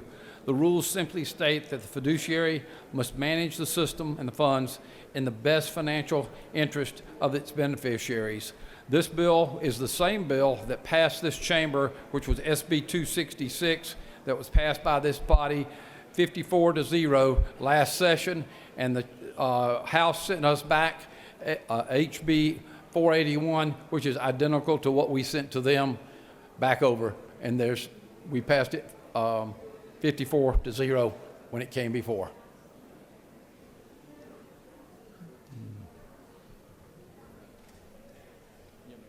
No, you have no questions, Senator. Does any other senator wish to speak for or against the measure? Chair hears none. Is there objections to the previous question being ordered? Chair hears none. The previous question is ordered. Is there objection to agreeing to the report of the committee which is favorable to the passage of the bill? Chair hears none. The report of the committee is agreed to. Is there objection to the main question being ordered? Chair hears none. The main question is ordered. Questions on the passage of the bill. All those in favor of the bill will vote yea. All opposed, nay. Secretary, unlock the machine.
On the passage of the bill, the yeas are 50, the nays are 0. This bill, having received the requisite constitutional majority, is therefore passed.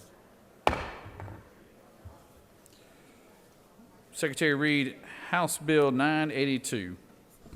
House Bill 982, a bill by Representative Gamble of the 15th and others, a bill to be entitled an act to amend Chapter 14 of Title 34 of the OCGA relating to the State Workforce Development Board, so as to require the State Workforce Development Board to develop, approve, and annually publish a high-demand career list, identifying those careers most critical to the state's current and future workforce needs and for the purposes. The Senate Committee on Higher Education recommends that this bill do pass. Respectfully submitted, Senator Hickman of the 4th District Chairman. That completes the order, Mr. President.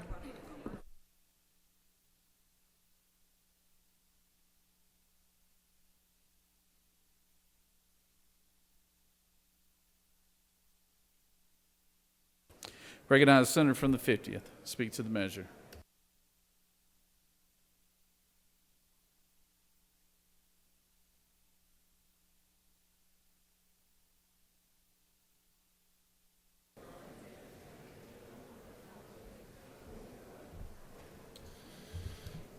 Thank you, Mr. President. I rise today to bring you House Bill 982. This is a governor's bill, and I first want to thank the Rules Chairman from the 28th for his work on the Joint Study Committee on Dual Enrollment for Highly Skilled Talent at Younger Ages, whose findings recommended this legislation. This legislation will empower the State Workforce Development Board to use current labor data and identify a list of high-demand careers along with the skills and certifications needed for employment in those areas. This is an existing board with representation from the Senate and the House who will have the flexibility to include regional careers, determine the appropriate identification metrics, and invite input from stakeholders. Currently, several lists exist across state government, and this bill seeks to eliminate confusion shared by industry, educators, and government alike. Senate Bills 440 and 497 from the Senator from the 28th and the Senator from the 4th also resulted from this study committee and would work together with this legislation to strengthen our high-demand career pipeline. This is a good bill to help the future workforce in this state, and I ask for your favorable consideration.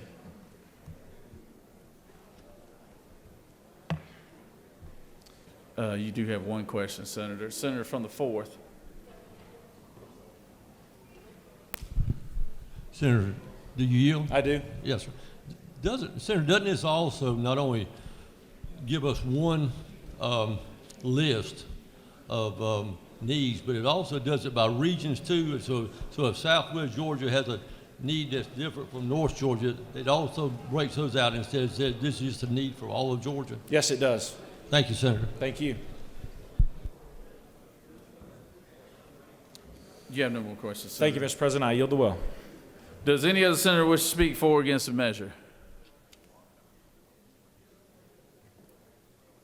Chair hears none. Is there objection to the previous question being ordered? Chair hears none. The previous question is ordered. Is there objection to agreeing to the report of the committee which is favorable to the passage of the bill? Chair hears none. The report of the committee is agreed to. Is there objection to the main question being ordered? Chair hears none. The main question is ordered. The question is on the passage of the bill. All those in favor of the bill vote yea. All opposed, nay. Secretary, unlock the machine.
On the passage of the bill, the yeas are 53, the nays are 1. This bill, having received the requisite constitutional majority, is therefore passed.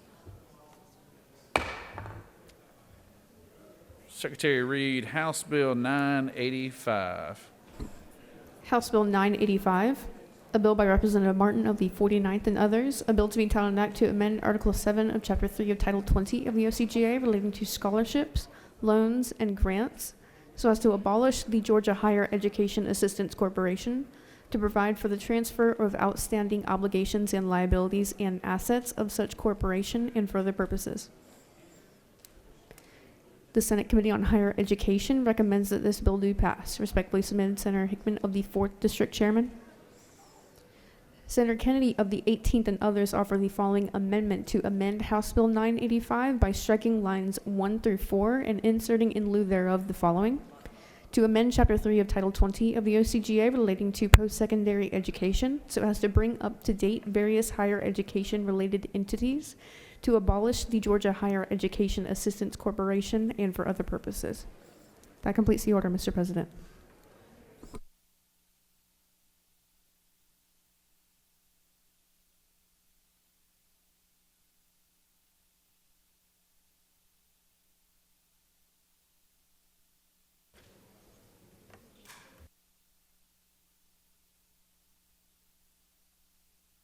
Recognize Senator from 23rd.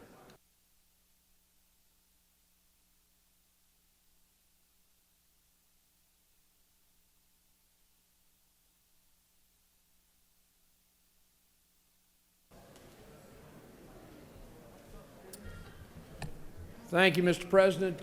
Good morning, colleagues. I think it's still morning.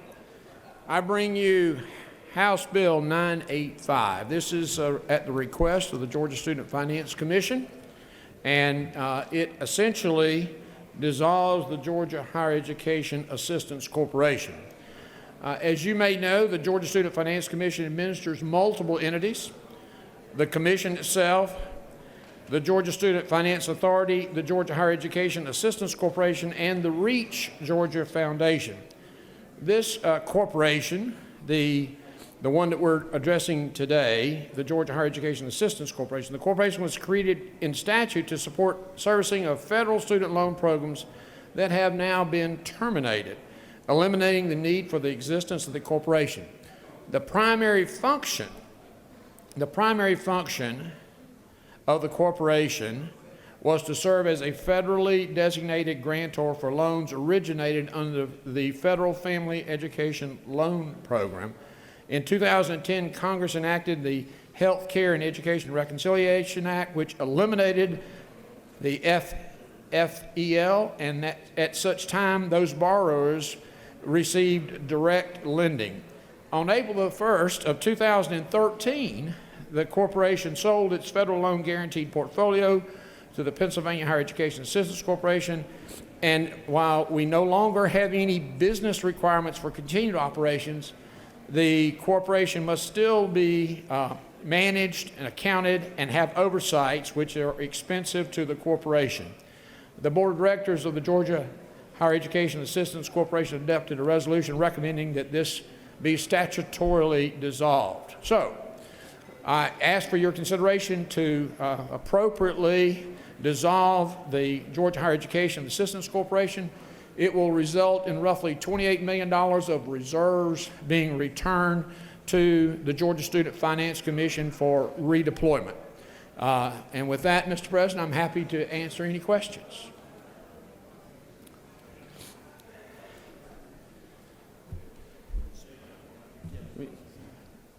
Would you like me to speak to the amendment? Sure. There is a friendly amendment. I appreciate the Pro Tem and his efforts in this area. This amendment allows us to correct an issue in current law that deals with private colleges and universities authority. Essentially, it repeals a section, Part 7 of OCG, can't see it, Georgia Law 219, page 919. It was an issue where we had to correct a problem because of a civil action. This is a friendly amendment, and I ask that you favorably support the amendment and the underlying bill. If there are no further questions, I'm happy to yield the well. You have no further questions, Senator. Senator from the 18th, would you like to come explain your amendment? Thank you, Mr. President. I sure would. So, good morning again, colleagues. Let me tell you why this amendment is being offered this morning. So, in 2019, the General Assembly repealed a state authority called Private Colleges and Universities Authority. The repeal that was done at the time was part of a large cleanup effort that we do from year to year. And what we did not know in 2019 was that the authority had several millions of dollars in outstanding bonds that were still being paid off. And so the authority was still in operation, it just wasn't recognized to be in operation at the time. So after the repeal was passed, the courts found that the repeal of this specific authority was unconstitutional. The state did not challenge that decision of the court and did not appeal the decision. So the problem that was brought to us by the authority's counsel, and because you've got a conflict between a statute that has repealed an authority, but a judge's order saying you can't repeal the authority. This simply reconciles that. So we've had this reviewed by the council's authority. We've had it reviewed by the Lieutenant Governor's office, the Governor's office, the bill's author, and the Senate sponsor, and all have okayed it and approved it. So with that, this truly is a cleanup that we need to take care of. With that, I'm happy to answer any questions, or I'll yield the will. You have no questions, Senator. Okay, thank you. Senator from the 31st, for what purpose do you rise? Mr. President, I ask for unanimous consent to excuse the great senator from the 48th for business inside the Capitol. Without objection, the senator from the 48th is excused. Would any other senator wish to speak for or against the measure? Chair hears none. And Senator, I don't guess you don't need to close debate. No, okay. Is there objection for previous question being ordered? Chair hears none. Previous question is ordered. The business that we'll take up right now is on Amendment 1. Is there objection from the pro tem friendly amendment? Is there objection to Amendment 1? Without objection, Amendment 1 is added. Is there objection to agreeing to the report of the committee which is favorable to the passage of the bill? Chair hears none. The report of the committee is agreed to. Is there objection to the main question being ordered? Chair hears none. The main question is ordered. The question is on the passage of the bill as amended. All those in favor of the bill will vote yea. All opposed, nay. Secretary, unlock the machine.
On the passage of the bill, the yeas are 55 and the nays are 0.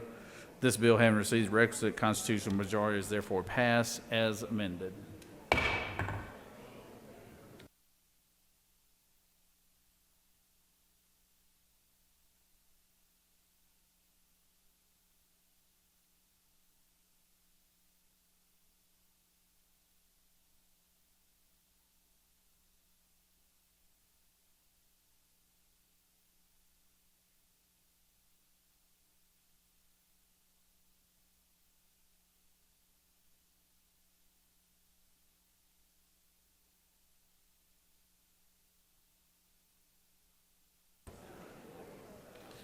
Secretary read HB 1100.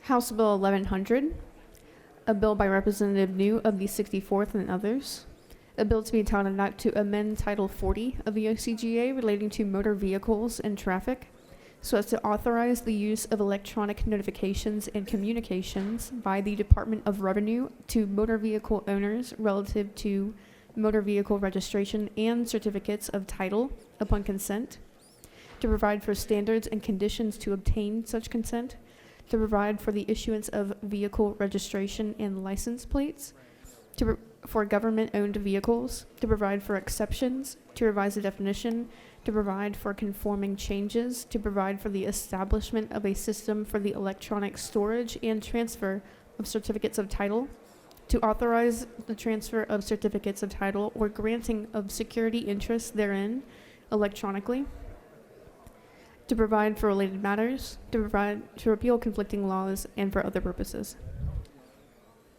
The Senate Committee on Public Safety recommends that this bill do pass. Respectfully submitted, Senator Albers of the 56th District Chairman.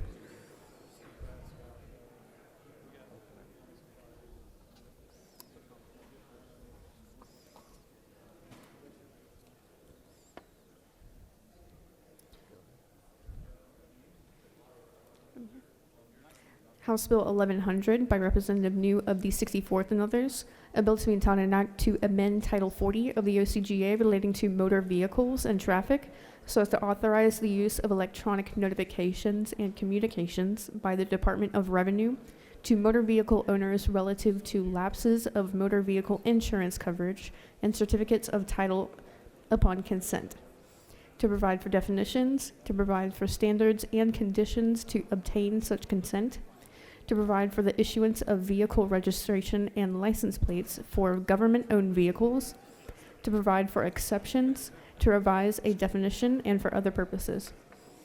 That completes the order, Mr. President. Senator from the 24th, for what purpose do you rise? Mr. President, I just want to let you be aware that the greatest First Lady of the Senate chamber is in the chamber at this moment. Oh, yeah, Jan Jones right there, yeah.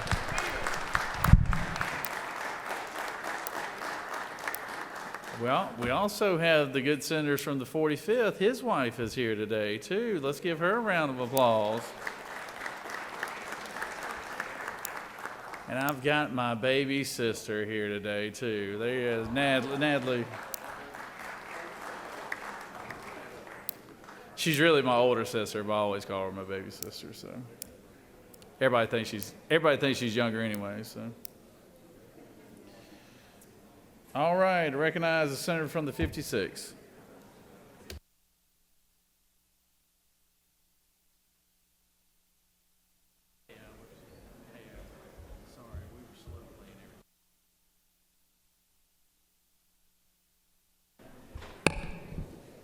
Thank you, Mr. President. I'm proud to bring you House Bill 1100 today.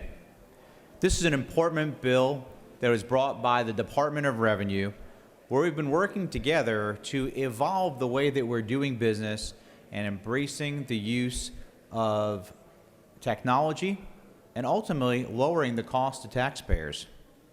In Section 1, this legislation allows the department to send electronic notices either through email or through the Georgia Tax Center, to customers who opt in, that's a key word, opt in, to receive such notices for things such as a lapse of insurance.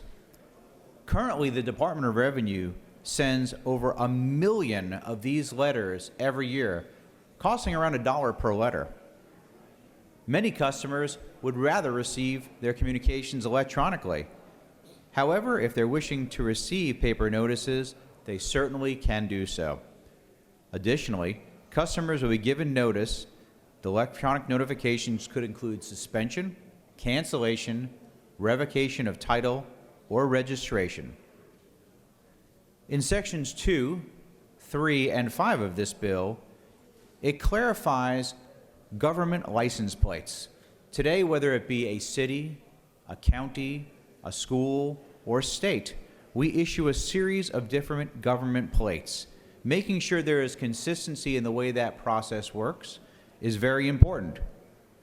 It is also important to note that law enforcement vehicles that are used for investigatory purposes would still be exempt from having a government tag, as well as any head of government can work together if one of those officials has some type of a threat against him to have a nondescript tag put into place.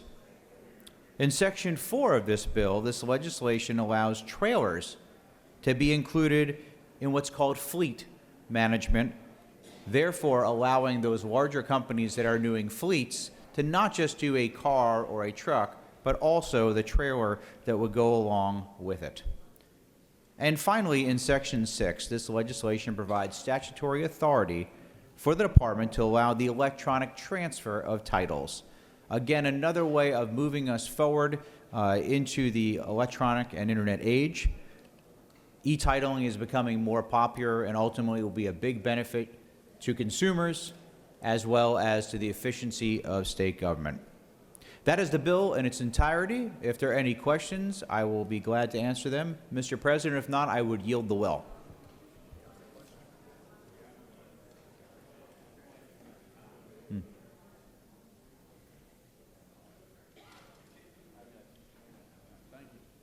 You do have one question, Senator. Recognize the Senator from the 51st. Thank you, Mr. President. Will the senator yield? Certainly, from my majority leader. Thank you for your in-depth explanation of this important piece of legislation. In Section 6, dealing with the electronic transfer of titles, could you explain how that might work? Yeah, that's a great question, Senator. So in many areas of the country now, rather than having your physical title, especially when you have a large amount, let's say for a company, fleet, or et cetera, you can have that in electronic form and then easily be able to move that. Let's say you were going to trade in your car, sell your car to another individual, or if you're a large fleet and you had all those electronic titles and you wanted then to move those to be sold and bring new fleets in, or you're going to lease cars, it really brings it more to the current age of electronically be able to submit those titles back and forth, not just always in a paper copy. Would the senator further yield? Certainly, Senator. So does this only apply to the fleet transfers? No, it would apply to all, but fleets are a good example of how they're used today. Again, fleets have a lot more to contend with than you or I might have having a couple, 2, 3 cars for our family. Will you further yield? Certainly. So currently, you get a title, it's mailed to you from the Department of Revenue. You have to autograph the back of it if you're the seller, and if you transfer it to a family member, whomever, you have to sign it. How would that work under the electronic transfer piece? Same way we do all other electronic signatures today. It would follow the same process to make sure that there's a chain of custody of that title and we don't have anybody get in trouble. Would that also require a notary public? Yes, some have maybe even said that could be RON, remote online notary, but that actually doesn't apply to this bill. So it doesn't require a notary? It does not. Just online. Okay, thank you. You have no more questions, Senator. Thank you, Mr. President. I'd ask your favorable consideration for helping our Department of Revenue become more efficient and ultimately serve our customers, the citizens of Georgia, better. Thank you.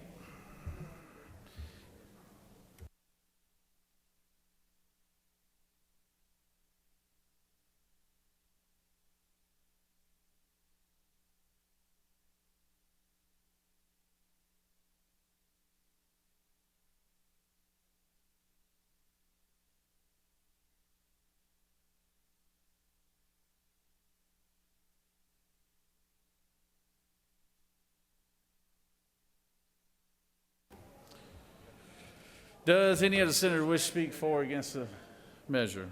Chair hears none. Is there objection to the previous question being ordered? Chair hears none, and the previous question is ordered. Is there objection to agreeing to the report of the committee which is favorable to the passage of the bill? Chair hears none. The report of the committee is agreed to. Is there objection to the main question being ordered? Chair hears none. The main question is ordered. Questions on the passage of the bill? All those in favor will vote yea. All opposed, nay. Secretary, unlock the machine.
On the passage of the bill, the yeas are 53 and the nays are 1. This bill, having received a requisite constitutional majority, is therefore passed.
Secretary read 1303.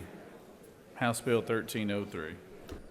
House Bill 1303, a bill by Representative Stinson of the 150th and others, a bill to be entitled an act to amend Code Section 4286 of the OCGA relating to special license plates promoting or supporting certain worthy agencies, funds, or nonprofit corporations with proceeds dispersed to the general fund and the agency, fund, or nonprofit corporation, so as to establish a specialty license plate honoring the Shepherd Center and for other purposes.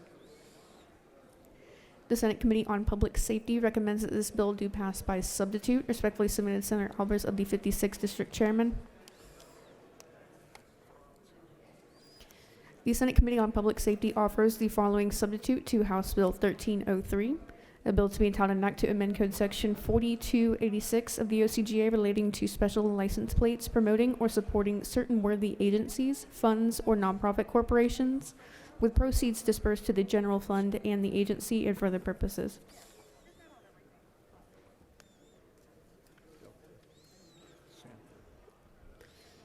Senator Jackson of the 41st and others offer the following amendment to amend the Senate Public Safety Committee substitute to House Bill 1303 by replacing line 11 with the following. Samford University Alumni Association to establish a specialty license plate and for other purposes.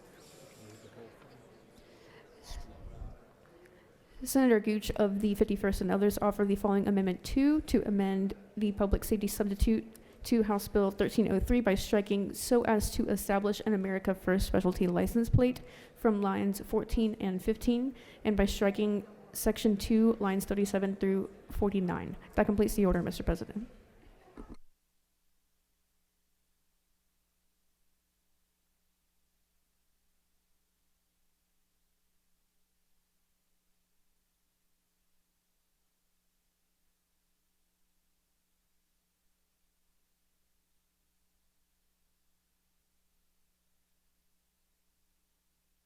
Recognize the senator from the 48th.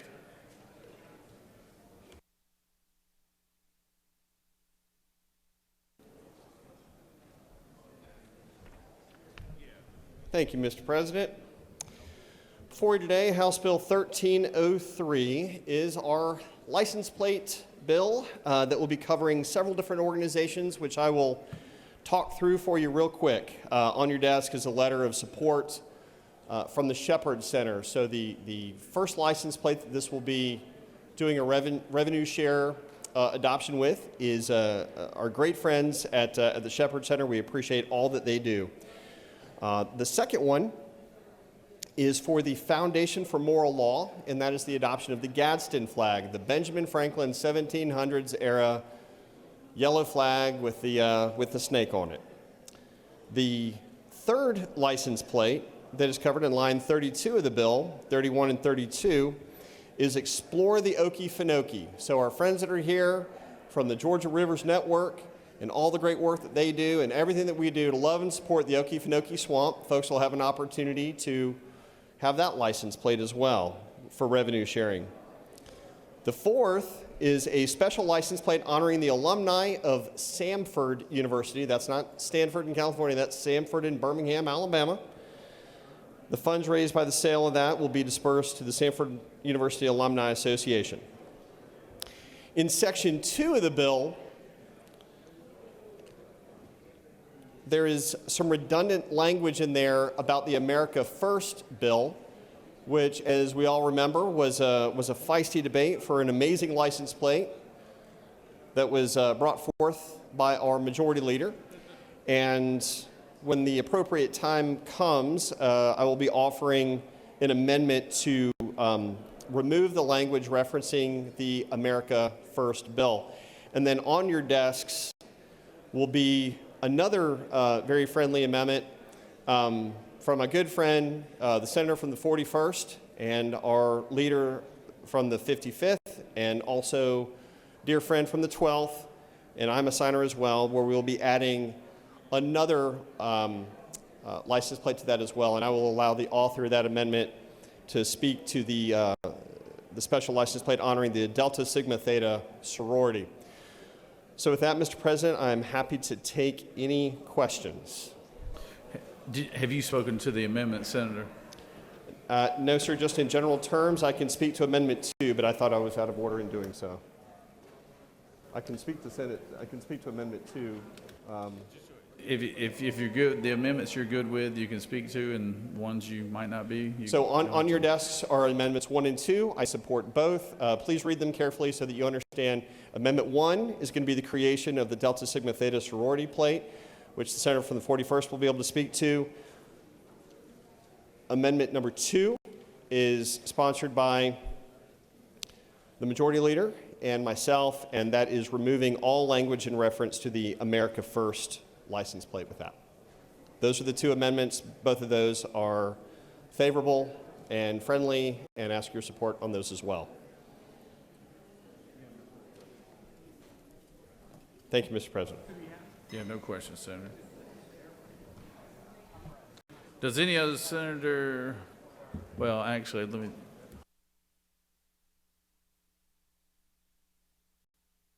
Recognize the senator from the 41st to speak to amendment number 1.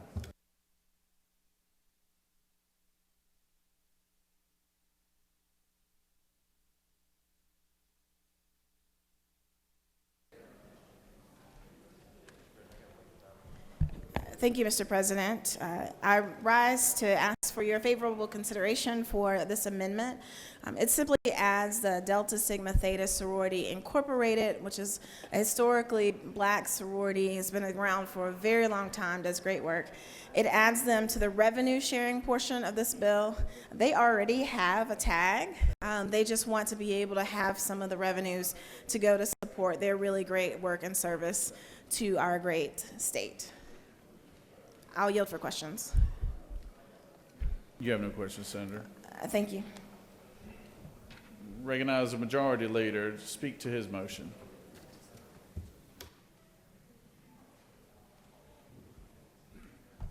Thank you, Mr. President. I believe the senator from the 48th has already explained amendment number 2 is simply to take out the language. We've already passed this bill 2 weeks ago, and that bill is working its way through the House. It passed committee this week, and it'll be on the floor hopefully within the next 3 to 4 days, so we do not need that language in this bill.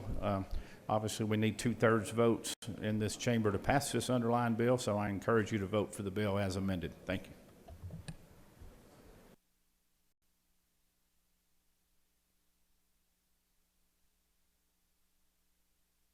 We have a late arriving amendment. So I'm going to give the secretaries office time to get that dispersed.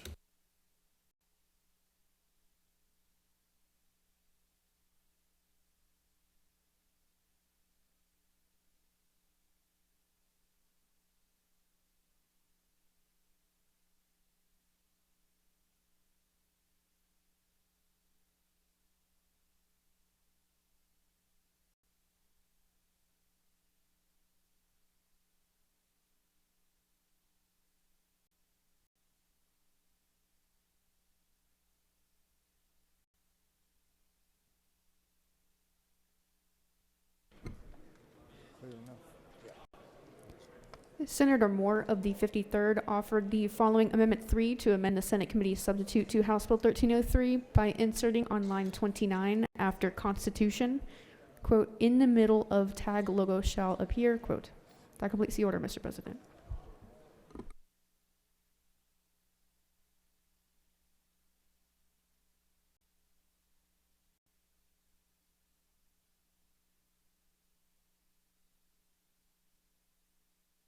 Recognize the senator from the 53rd to speak to his amendment.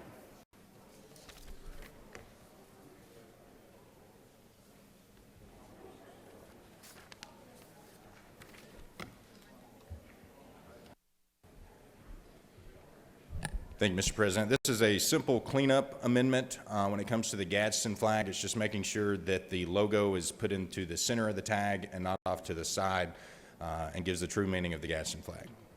And I'll yield for any questions, Mr. President. You have no questions, Thank you. Senator. Does any of the senators wish to speak for or against the measure? Chair hears none. Is there objection to the previous question being ordered? Chair hears none. The previous question is ordered. Question is on Amendment 1. Amendment 1. Is there objection to Amendment 1 from the senator from the 41st? Without objection, Amendment 1 is added. Questions on Amendment 2 from the senator from the 51st. Is there objection to Amendment 2? Without objection, Amendment 2 is added. Now the question is on Amendment 3 from the senator from the 53rd. Is there objection to? You object? Would you like to speak? Do you have objection? I'm just going to speak to that measure.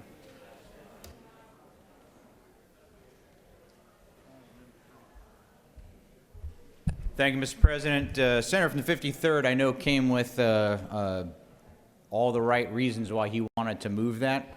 However, without getting approval from the Department of Revenue and the manufacturer and how that works with our flock cameras to keep people safe, that is not an appropriate amendment at this time, but I would be glad to work with you afterwards to assure that that will fit in the guidelines we have for plates and make sure our flock cameras, which work today to keep our people safe, will work. So until we get that verified with Department of Revenue, I'm going to ask we hold on it, but I'd be happy to work with the senator in the future to see if we can make that happen. Thank you. I yield the well.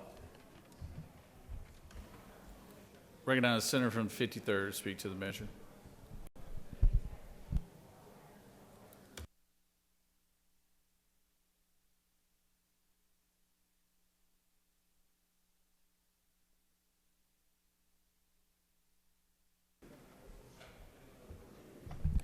You'll notice in the, thank you, Mr. President. You'll notice in the description of the legislation, it says to a strict view of the Constitution. We are an independent entity in the legislature outside of the Department of Revenue. Other states all across the land have a Gadsden flag, and the logo is in the center of the flag, or in the tag, just like a peach, right? We have a peach in the center of the tag. It will be absolutely no different. And if this amendment was to pass, it would be the only tag in Georgia that would have that in the center. And that's the true nature of a Gadsden flag. So I would just ask that you support amendment number 3. And if there's no questions, Mr. President, I'll yield the will. There's no questions, Senator. Thanks. Senator from the 48th, since we've had a little discussion around here, would you like to close the debate or would you waive?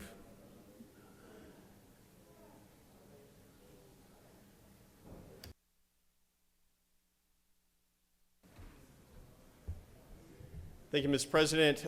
Talking with the friends in public safety and throughout the Department of Revenue, they have assured me that the model that we've created does show the template shows the snake on the left side of the plate with all the numbers and everything to follow, and that this is the most in keeping to be consistent with all the other plates that we do have, and they have asked us to please vote no on Amendment 3. Thank you.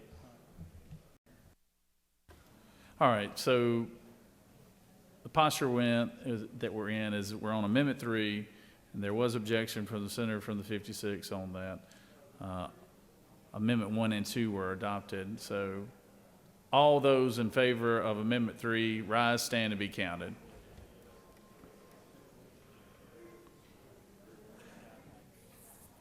All those in favor of Amendment 3, rise, stand, and be counted.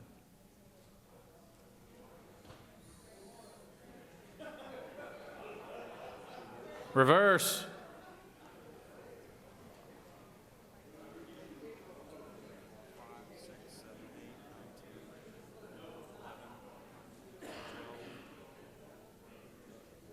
I had 12 on the right side.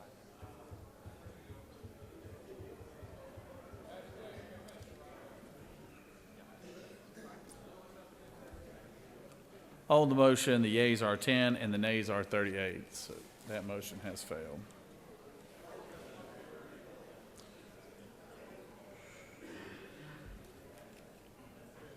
The question is on the adoption of the committee substitute as amended. Is there objection to the adoption of the committee substitute as amended? Hearing none, the committee substitute as amended is adopted. Is there objection to agreeing to the report of committee which is favorable to the passage of the bill? Chair hears none, the report of committee is agreed to. Is there objection to the main question being ordered? Chair hears none, the main question is ordered. Question is on the passage of the bill by substitute. All those in favor of the bill will vote yea, opposed nay. Secretary will unlock the machine.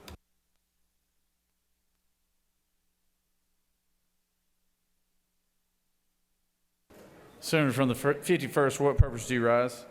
Parliamentary inquiry. State your inquiry. Isn't it true that the senator from the 53rd Amendment confused us because he wanted to move to the center? If he had wanted to move to the far right, we would have probably been with him on his amendment. Senator from the 53rd, for what purpose do you rise? Parliamentary inquiry, Mr. State President. your inquiry. Isn't true all those who vote green are putting the Gadsden flag to the far left, which is completely contrary to the whole idea of the Gadsden flag? Senator from the 50th, for what purpose do you rise? Isn't it true with this vote we said don't tread on me to the senator from the 53rd Amendment? Senator from the 2nd, for what purpose do you rise? Parliamentary, Mr. President. State your inquiry. Mr. President, is it not true that I'm glad that my colleagues have finally come to the left?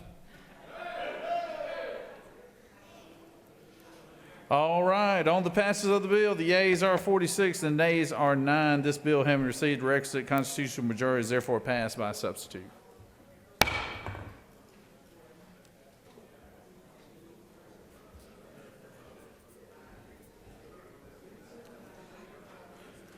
Secretary read H.R.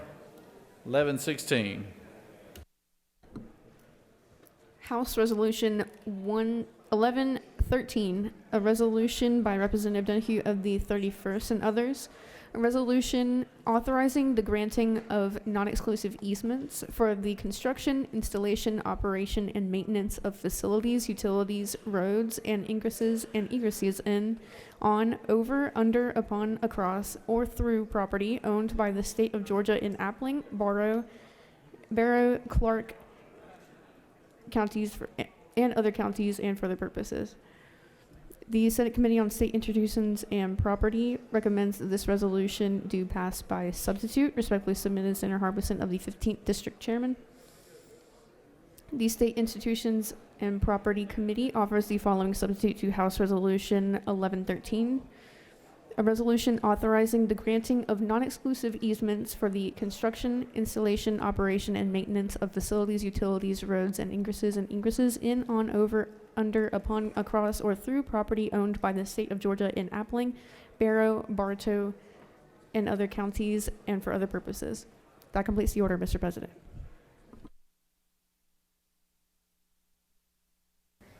Recognize the senator from the 15th.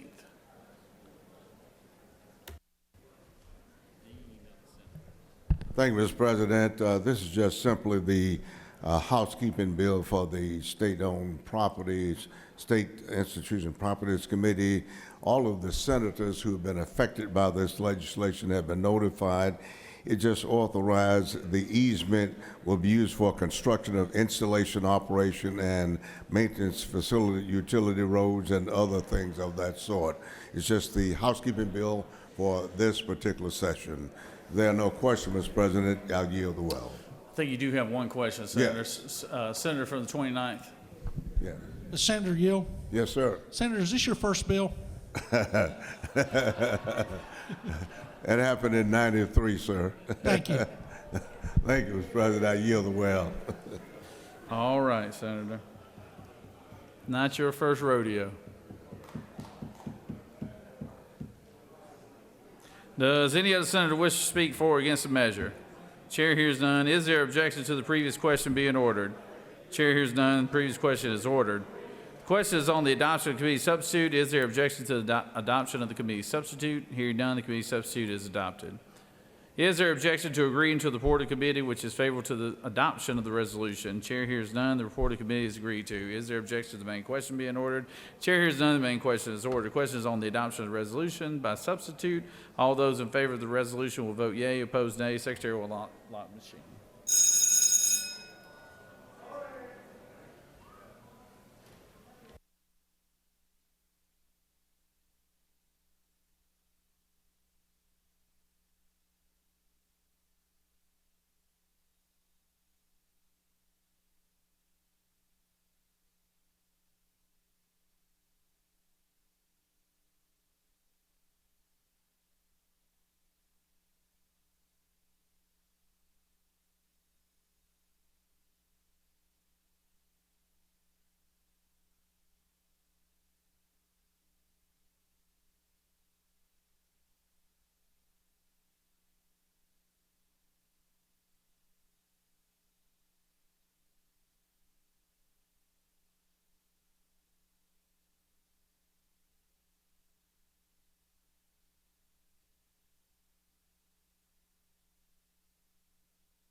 On the adoption of the resolution by substitute, the yeas are 54, the nays are 0. This resolution having received the requisite constitutional majority is therefore adopted by substitute. Secretary read 1116. 1116. House Resolution 1116, a resolution by Representative Perkle of the 169th and others, a resolution authorizing the lease of certain state-owned property located in Chatham County, authorizing the conveyance of certain state-owned property located in Houston County, authorizing the lease of certain state-owned property located in Paulding County, and for other purposes. The Senate Committee on State Institutions and Property recommends that this resolution do pass by substitute. Respectfully submitted, Senator Harbison of the 15th District Chairman. The State Institutions and Property Committee offers the following substitute to House Resolution 1116, a resolution authorizing the lease of certain state-owned property located in Barrow County, authorizing the conveyance of certain state-owned property located in Chatham County, and for other purposes. That completes the order, Mr. President. Recognize the senator from the 15th. The Dean of the Senate. Thank you, Mr. President. Easy bills between you and lunch. This is just simply the companion bill for this session for the State Institution and Properties housekeeping bill this year. Two bills in here that come to mind, two sections, and that is in Chatham County and in Fulton County, and I'm sure that you've been notified by that. And if there are no questions, Mr. President, I will yield the well. You do have one question, Senator. Yes. Recognize the senator from the 20th. How are you doing, my friend? Fine, friend. How are you? I'm good. Do you yield for a question? Yes, sir. And I know you know the answer to this, but is the state of Georgia named after Sam Houston of Texas, or is it named after Governor Houston of Georgia? You know it's Georgia all the way thank live. Absolutely. You have no further questions. Thank you, Mr. President. I yield the well. Does any other senator wish to speak for or against the measure?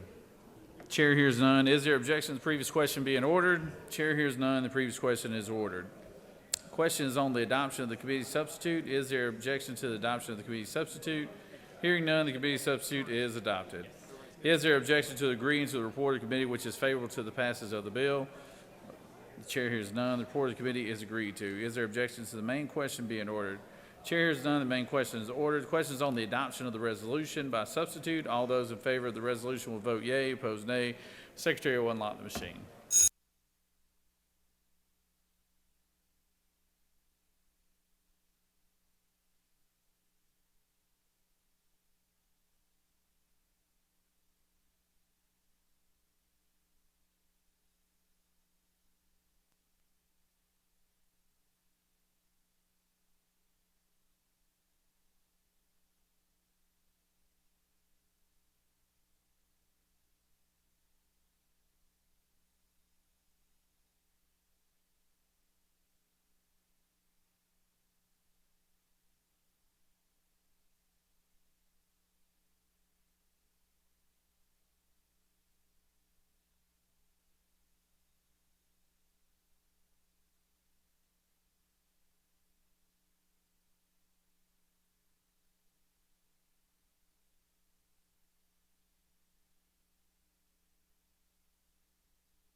On the adoption resolution by substitute, the yeas are 54, the nays are 0. This resolution, having received the requisite constitutional majority, is therefore adopted by substitute.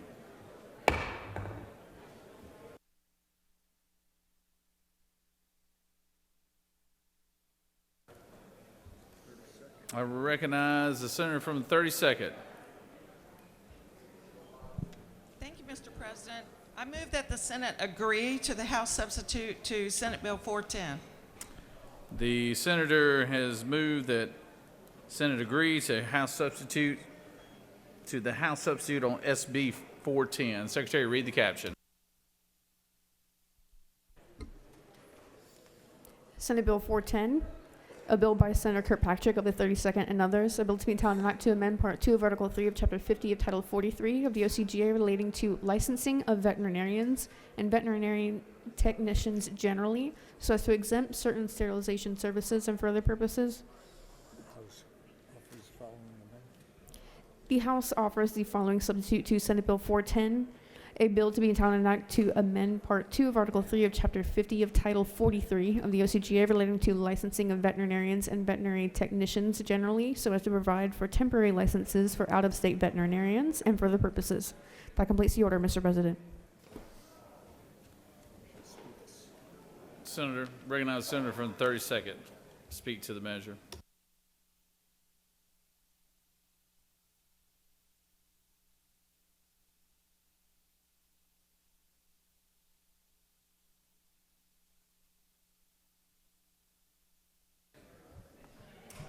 Thank you, Mr. President. This will sound familiar. This is a temporary veterinary licensure bill for out-of-state veterinarians that are coming in to do spay and neuter procedures for nonprofits. It helps our government shelters. The state, we passed it unanimously, and then the House, the State Board of Veterinary Medicine requested that the new code section be moved from the general licensing area to the veterinary code. And they felt that was a more logical place to put it, and that out-of-state vets would be more likely to go to that code section. I agree with the change, and it passed unanimously in the House and is back to us for an agree, and I urge your support. Happy to answer any questions. You have no questions, Senator. Thank you. Does recognize senator from the 52nd, for what purpose you rise? Mr. President, I'd like to ask unanimous consent to excuse the senator from the 49th for business inside the Capitol. Without objection, the senator from the 49th is excused. Would any other senator wish to speak to the measure?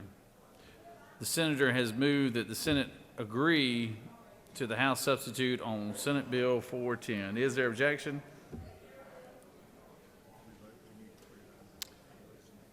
All those in favor of the measure will vote yea. All those opposed, nay. Secretary, unlock the machine.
On the motion, the yeas are 52, the nays are 0, and this motion has prevailed.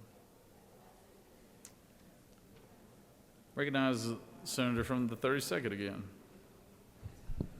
Thank you, Mr. President. Pursuant to Senate Rule 7-1.10b, I give notice that on the next legislative day, I intend to move that the Senate consider House action on Senate Bill 19. All right. Thank you, Senator.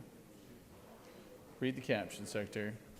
Senate Bill 19, a bill by Senator Kirkpatrick of the 32nd and others, a bill to be entitled an act to amend Title 15 of the OCGA relating to courts, so as to provide for collection of passport application and processing fees by clerks of superior courts and probate court judges and for other purposes. That completes the order, Mr. President. Thank you for the notice, Senator. I recognize the senator from the 45th.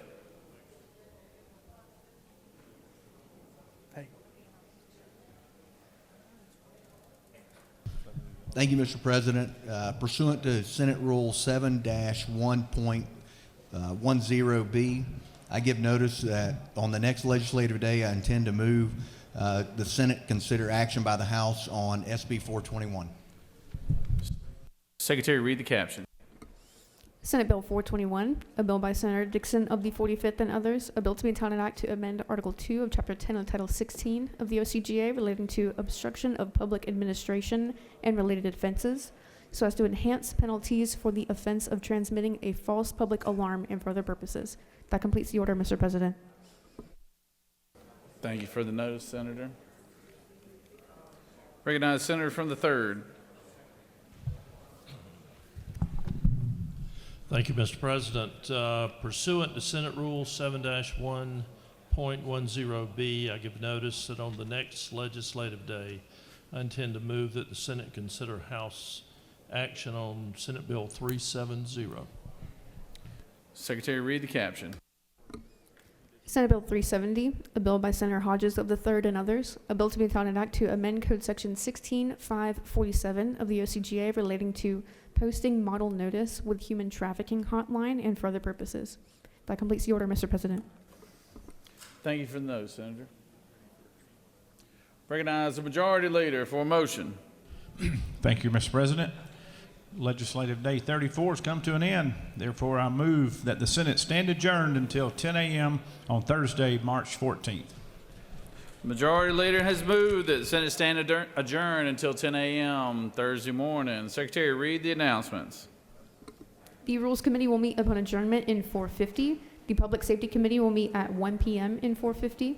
The Insurance and Labor Committee will meet at 2 p.m. in 1:25. The Higher Education Committee will meet at 2 p.m. in 3:07 of the CLOB. The Health and Human Services Committee will meet at 3 p.m. in 4:50. The Finance Committee will meet at 4 p.m. in Mez 1. The Education and Youth Subcommittee will meet at 4 p.m. in 310 of the CLOB. And the Transportation Committee will meet at 5 p.m. in 4:50. That completes the order, Mr. President. Recognize the senator from the 19th for an announcement.